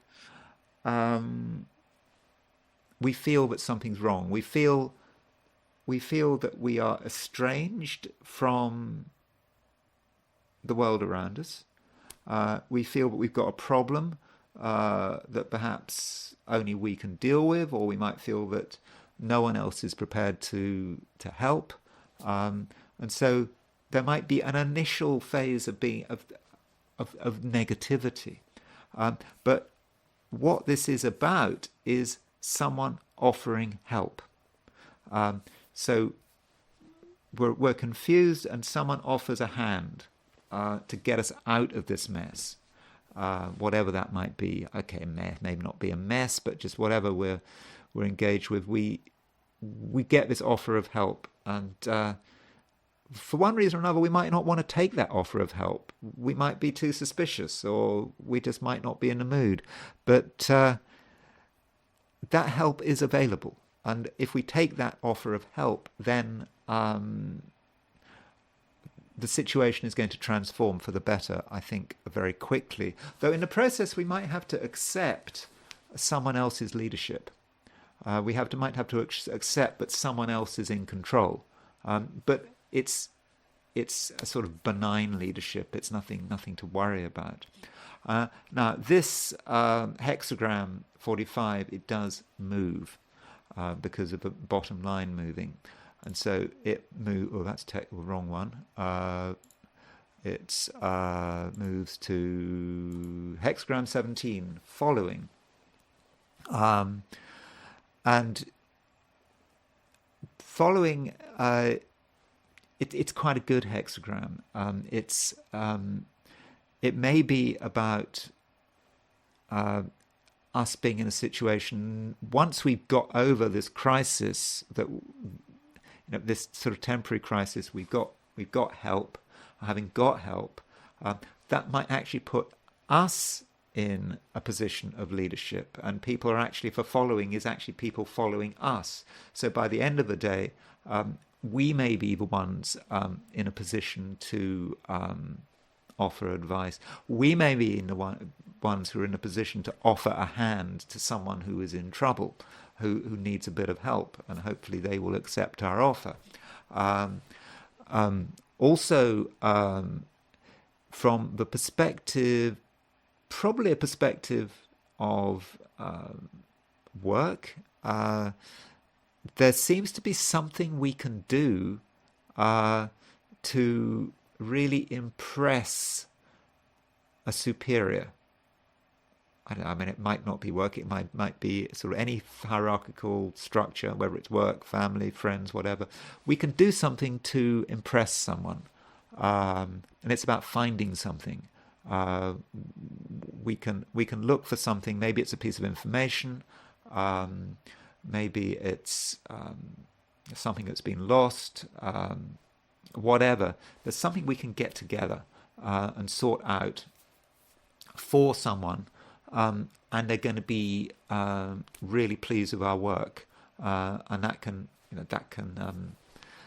that's something to consider. So yes, if you're in a position of in a hierarchy when there is someone above you, manager, leader, president, king, whatever, there's something you can find for them. You can help them out.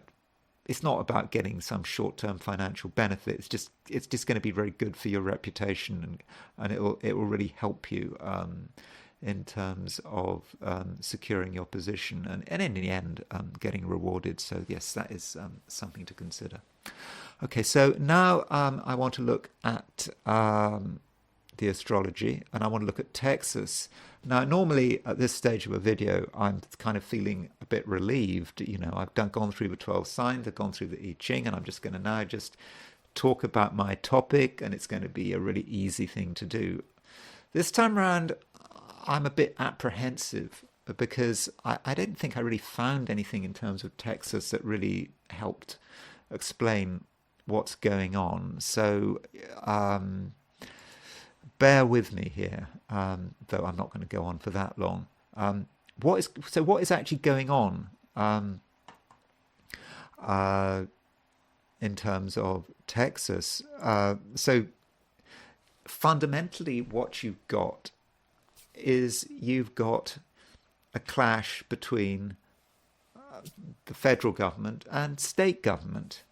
And this is a reminder that America is a patchwork of different authorities, which sort of, in the end, they often clash with each other. And it goes right the way down, doesn't it? You've got, someone was trying to explain to me that someone was saying, well, that you've got the city, and above the city, is the county, and above the county is the state, and above the state is the federal government, and above the federal government is the constitution, and that's how it works. But these authorities, they clash with each other, and so this is what you've got in Texas. You've got the state and the state and the state government and the federal government are at odds with each other. The state government wants to control immigration. The federal government has different ideas. The federal government doesn't want the state government usurping its authority in terms of the border. And I think it's a reminder that in many respects America does appear to be falling apart. And it's falling apart in rather a complicated way. You've got two groups of people in America with very different views, and two groups of states. You've got blue states and red states. All the sort of many of the Republican state governors have supported what Texas is doing, and of course the Democrat states are not supporting what Texas is doing, and so. It perhaps makes sense when I think it was Marjorie Taylor Greene has just called, she's the representative for Georgia, from Georgia, and she has called for a national divorce. And I think if we want to look at this, what's going on in Texas from the absolute broadest level, I think we need to think of the Pluto return. Now, here's the United States' chart. There is the United States' Pluto is at 2733 Capricorn. Now, the Pluto return has apparently gone. We're not going to have another Pluto return for 248 years. But the Pluto return is not a temporary thing. It's not a short-term thing. And I mean, I think we saw this example of the Pluto return from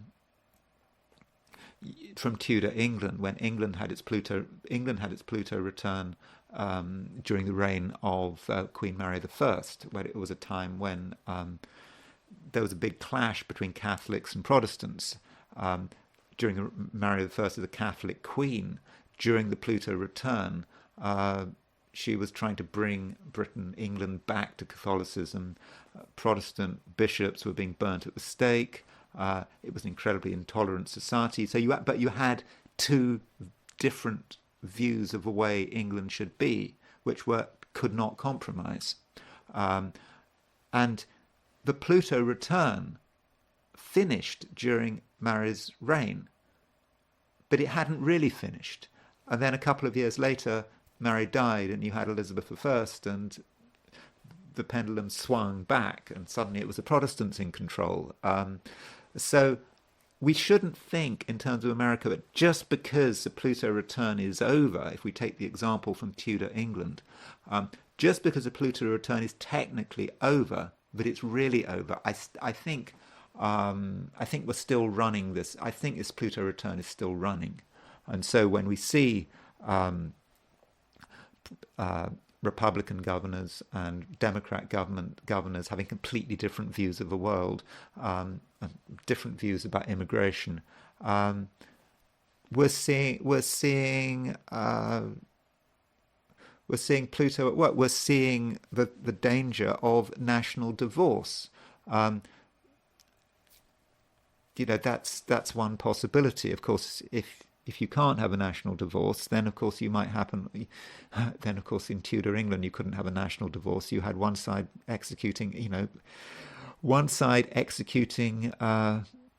the other side, those that oppose it. So I mean that's a kind of, I think that's the broad situation we're in. I mean, I think that's what it is. But I'm going to try to be a bit more specific. And we are talking about Texas, and Texas is quite an emotionally laden term for people, isn't it? Texas. Texas, if you're a Democrat, Texas kind of sort of represents right-wing intolerance, death penalty, whatever. What do you think about, that kind of stuff?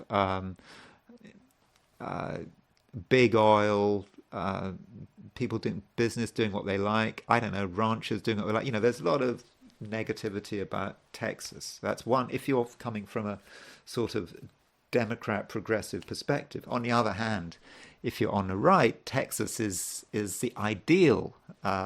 Don't tread on me. Isn't that right? It's a state with no income tax. Elon Musk has moved to his headquarters to Texas, so it's very iconic. Please, I'm not expressing any view on Texas here. I'm just trying to be objective here. So, what about the horoscope of Texas? I think there are two possible horoscopes of Texas. One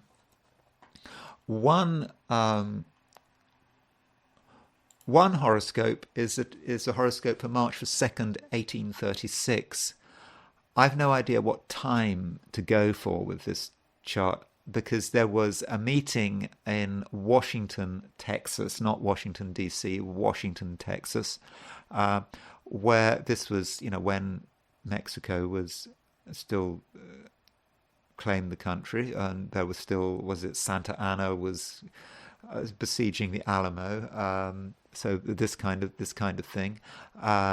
This was at the time of the Alamo siege. There was this meeting in Washington, Texas, where they agreed to declare independence. And I tried to find out what time it was. I'm sure the time is available, but I just didn't have the resources to find the time. But someone said it was only early hours of March 2nd. So I've gone for 6 a.m., but I'm not going to focus on the ascendant here. So this is a chart for Texas declaring independence, and I think it's a chart that we really do have to look at. There is a chart. You have Mercury Mars. There's an exact Mercury Mars conjunction in Aquarius at the time that independence was declared. I mean, that's a declaration. It's in Aquarius. Independent. The whole concept of independence is very much there. Moon probably in Virgo, plus a Jupiter-Saturn trine. Jupiter-Saturn trines can be pretty fortunate. Jupiter and Saturn are these two collective planets. When you've got Jupiter and Saturn trine, it's kind of at the right level. It's at the right phase in the Jupiter-Saturn cycle to declare something dramatic like independence. And notice the position of Jupiter. Jupiter at 551 Cancer. That is a strong Jupiter. The Jupiter is exalted, and if you look at the USA chart for the Declaration of Independence, at the time of the Declaration of Independence, Jupiter was at 556 Cancer. So the Texas statehood, the Texas independence chart, Jupiter, it was an exact Jupiter return for the USA. Jupiter at 556 Cancer when the USA declared independence. Jupiter at 551 Cancer when Texas declared its independence. So that suggests to me that this is an important chart. We should also consider the new moon. This is a new moon just before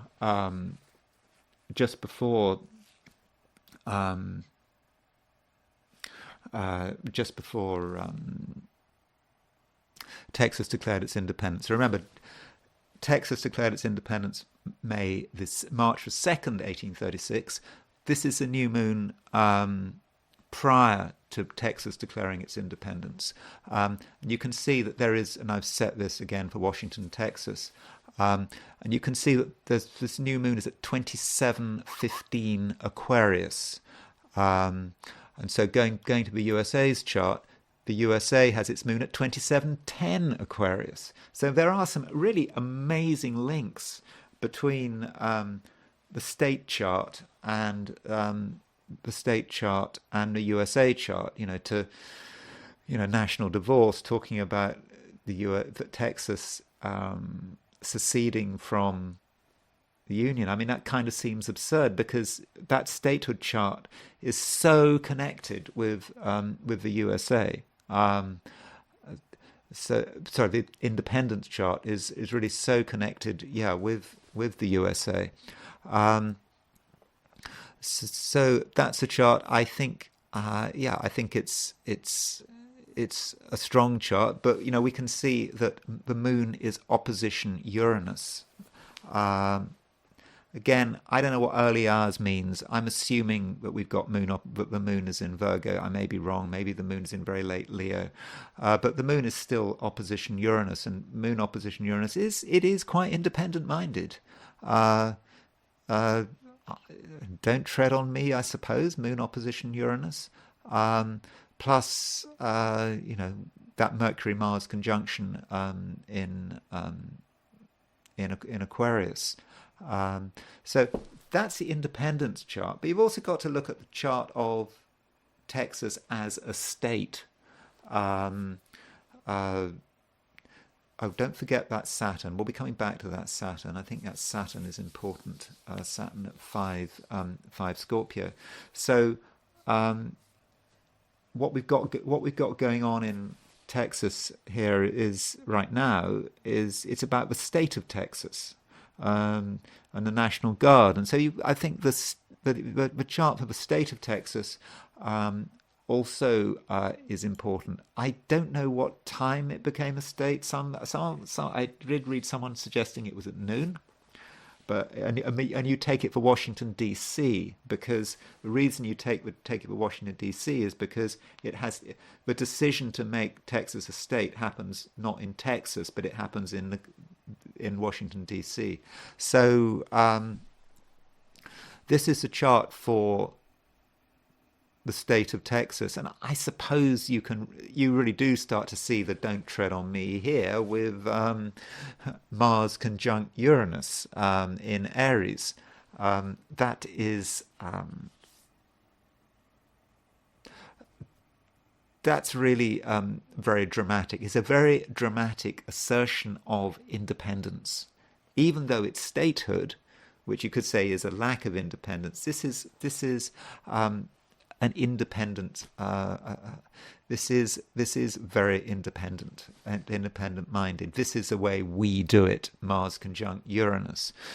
Of course, in 1845, one of the ways, unfortunately, that Texas did it was to still have slavery. I believe that slavery wasn't as important by the time of the Civil War in Texas than in other parts of the South. But Texas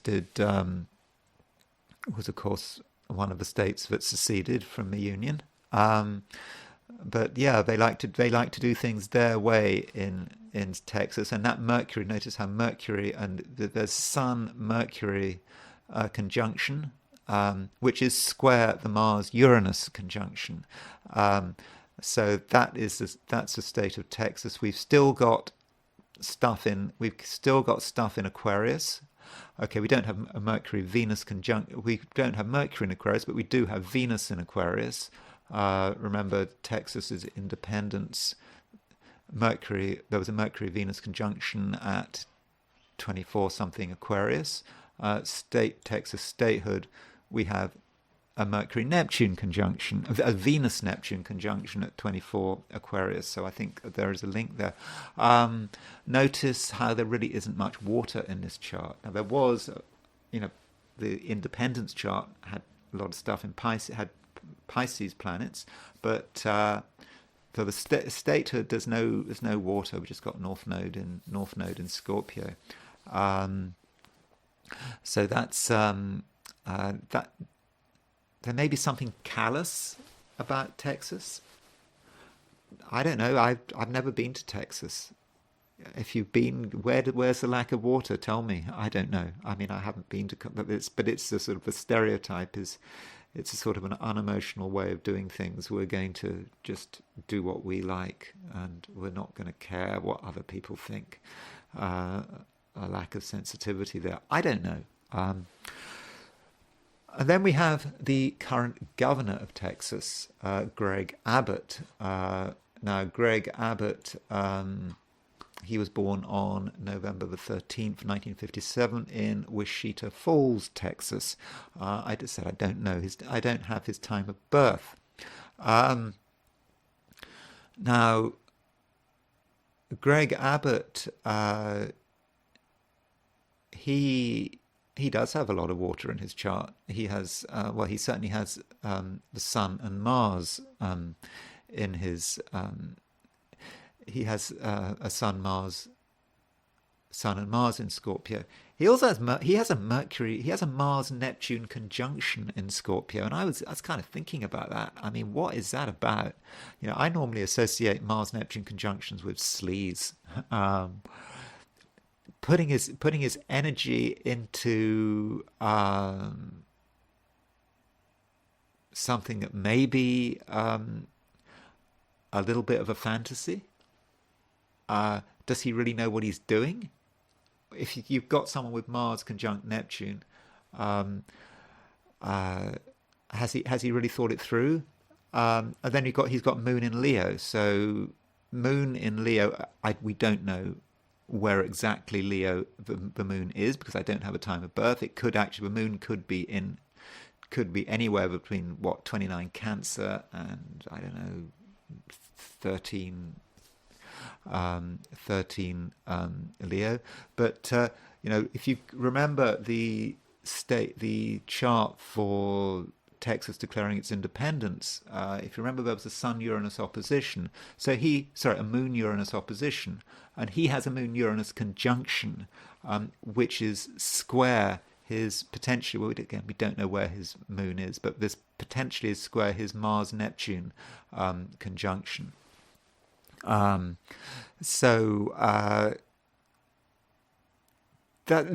overall suggests quite a stubborn man. And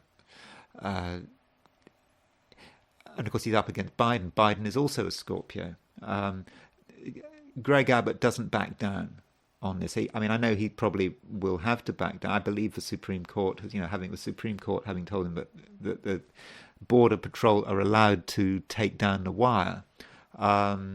He's not going to want to back down, is he? He is very stubborn. And going back to the Texas independence chart, the Texas independence chart, aside from having moon opposition Uranus, had Saturn at 5 Scorpio. And so going to Greg Abbott's chart, his Mars-Neptune conjunction is close to Saturn's to the independent chart's 5 Scorpio. I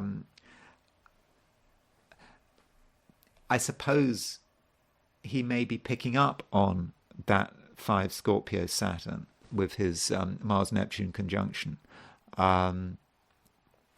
That's possible, and that he's kind of reflecting whatever the stubbornness of that. And of course, Saturn is. You could say that Saturn represents one's borders. Saturn is astrologically is the borders, and I suppose he's trying to protect. He sees it. He's trying to protect Texas's borders, and there's his Mars is linking up with Texas's Saturn in Scorpio. Now, one thing about Greg Abbott's chart, he has a Mars-Neptune conjunction. There's his Mars-Neptune conjunction, and there is his Saturn, and so he's got his Venus is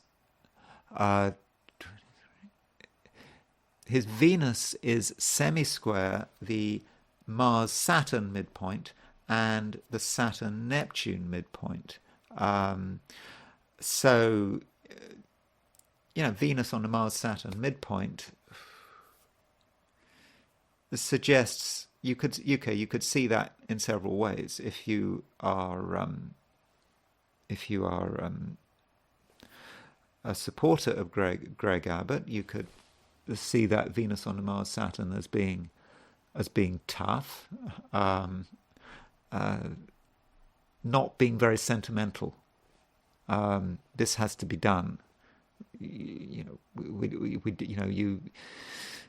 don't kind of worry about, with Venus on the Mars-Saturn midpoint. It's not about the milk of human kindness, is it? You've got to do what it takes to protect your borders and to protect your state.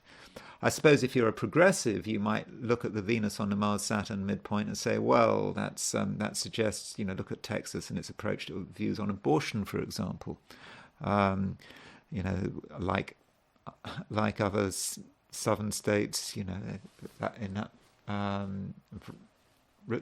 restriction against abortion, you could say, well, Venus on the Mars-Saturn midpoint. Venus is about women. Venus is on the Mars-Saturn.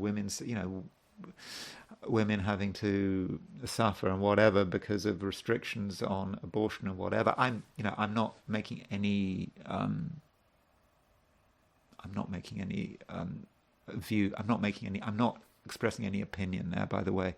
I'm just trying to look at how you might see his Venus on the Mars-Saturn midpoint, how that might work. Of course, that Venus on the Mars-Saturn midpoint may simply say something about his private life, how he relates to his wife or whatever, that kind of thing, how he relates to people in general. But I don't really know anything about the personal life of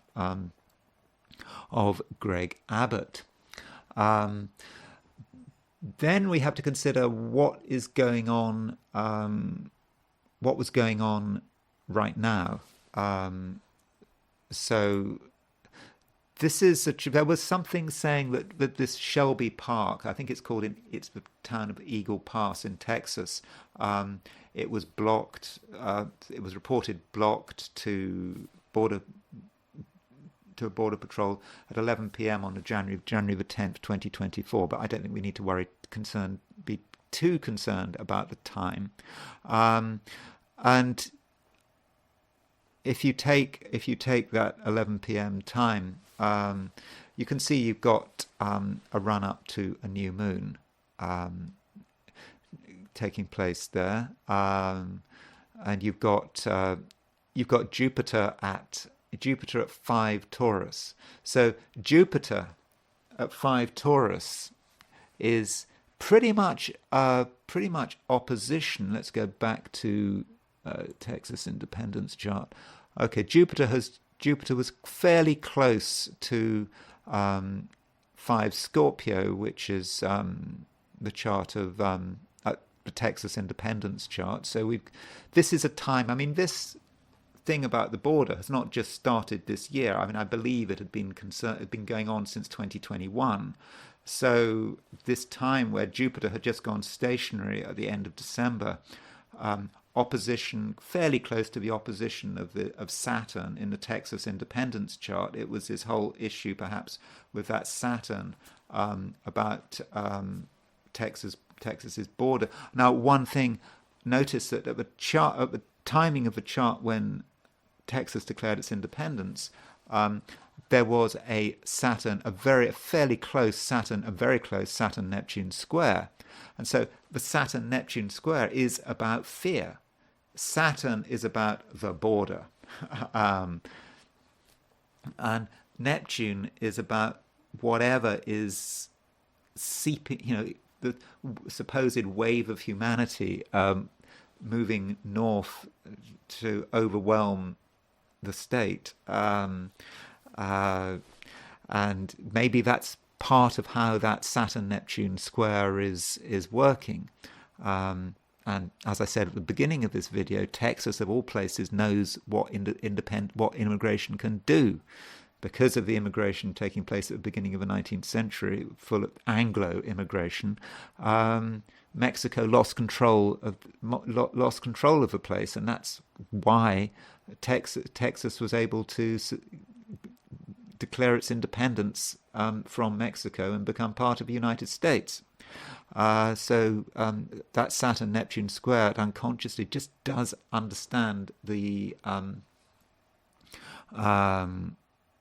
impact of immigration. So Jupiter was okay. It was past the opposition to Saturn, but I think it's certainly certainly starting to sort of trigger it. And look at how Mars at 4:55 was beginning to trine Jupiter. So Mars trine Jupiter.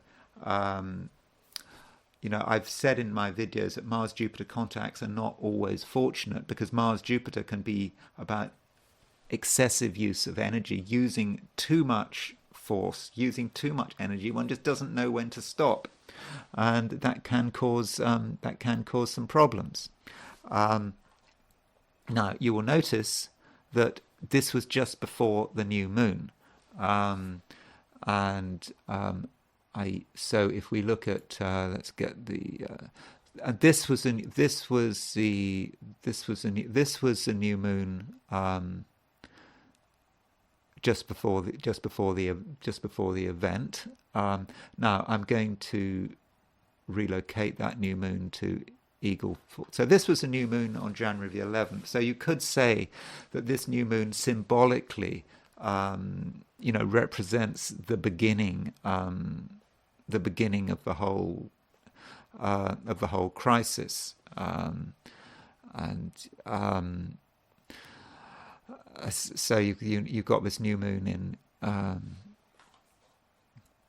in Capricorn, and it's trine Uranus. Okay, any new moon that is trine Uranus is going to stir things up, isn't it? I mean, why does it affect Texas in particular? There's nothing exactly on an angle here in this new moon chart, but I think it's just at a time. It's just a reminder that this is the beginning. You have Mars, Mars trine Jupiter. You had a new moon trine Uranus. So it just generally gives us a sense that it is a time of perhaps overkill. Just people using too much force here. One other thing though. Well, there is actually one aspect that does need to be considered here, and this is the fact that at the time of a new moon, as I said, set for Eagle Pass, Texas, which is the town where Shelby Park is, the ascendant is at 2558 Sagittarius, and Neptune is at 2516 Pisces. So Neptune is square the ascendant, and so when you got Neptune square the ascendant,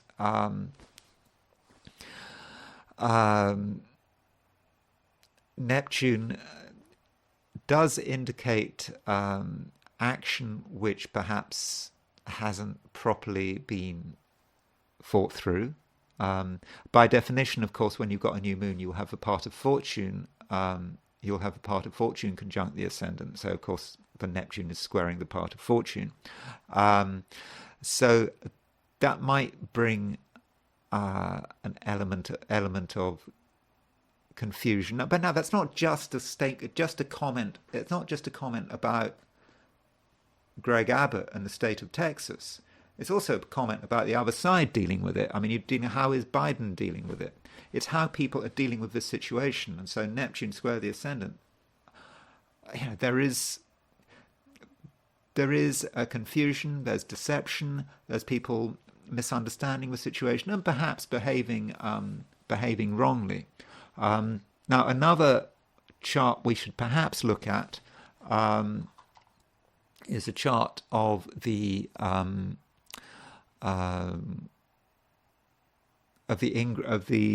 Capricorn ingress. This is the winter solstice set for set to December 21st, 2023. I've set this chart for Austin, Texas, which is the state capital.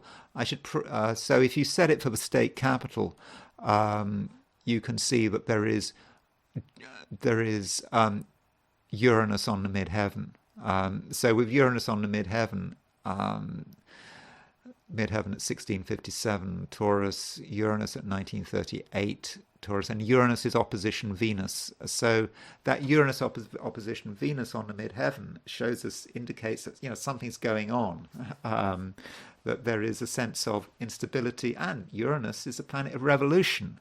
Going back to Marjorie Taylor Greene talking about national divorce. I mean, this is what's happening. It's arguably a potentially revolutionary event. Of course, it won't turn into a full-scale revolution, but when you've got state government opposing federal government, that is the beginning of civil unrest and revolution. We might want we perhaps should also look at that chart, relocate it for Eagle Falls, which is the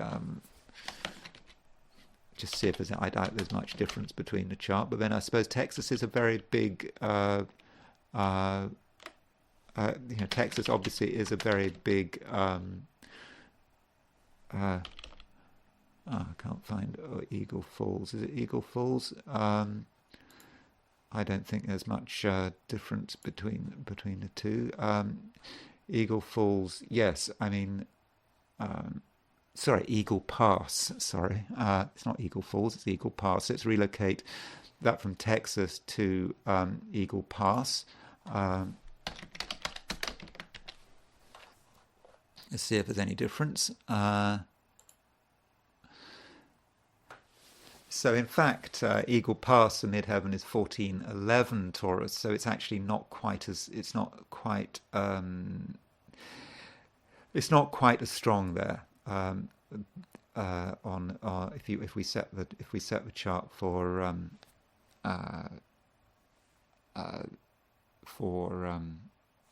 Eagle Falls on it's Austin, Texas, but I suppose Austin, Texas is the state capital. I suppose that's where the action is taking place. That's where Greg Abbott is making his decision. And so, from a perspective of the the winter solstice, so that winter solstice chart is telling us for the next 3 months what's happening perhaps in Texas. Got Uranus on the midheaven, and we do get a sense of revolution, of course, as I said, it's not literal revolution, but when you've got state and federal governments at odds with each other, there is a problem. Finally, I suppose you should ask, well, what about Donald Trump? I'm not going to say much about Donald Trump. I do want to do a Donald Trump update. Obviously, Donald Trump. Here's Donald Trump's chart. Where's he gone? There's Donald Trump's chart.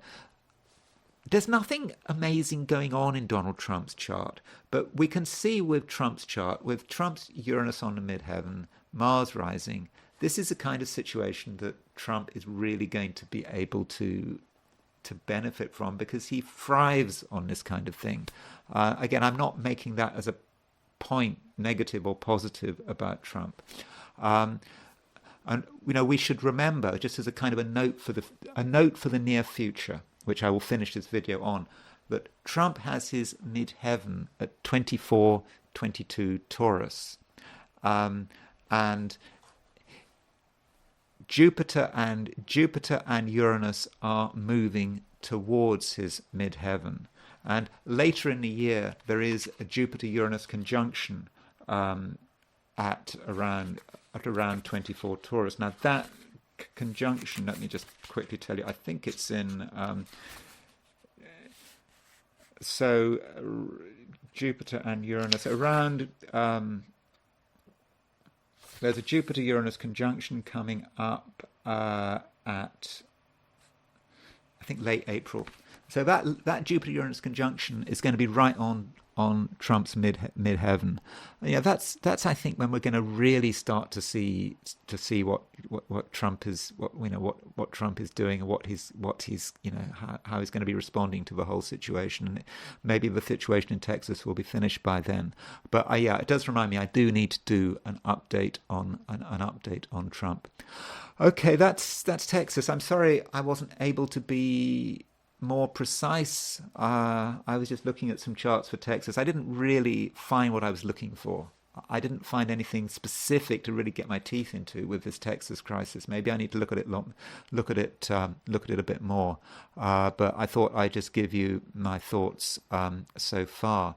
So yeah, thanks very much for listening. Oh God, I've really gone on, haven't I? God, this video is 2.5 hours. That is. That's far too long, but sorry about that. But nonetheless, thanks for listening. If you have enjoyed this video or found it useful and you're still here, I would be grateful if you like the video, or if you're not subscribed, and you like the video, then if you could subscribe, I would be grateful. And if you want to buy me a coffee, there is a link in the description. Thanks again for listening, and I will talk to you again tomorrow.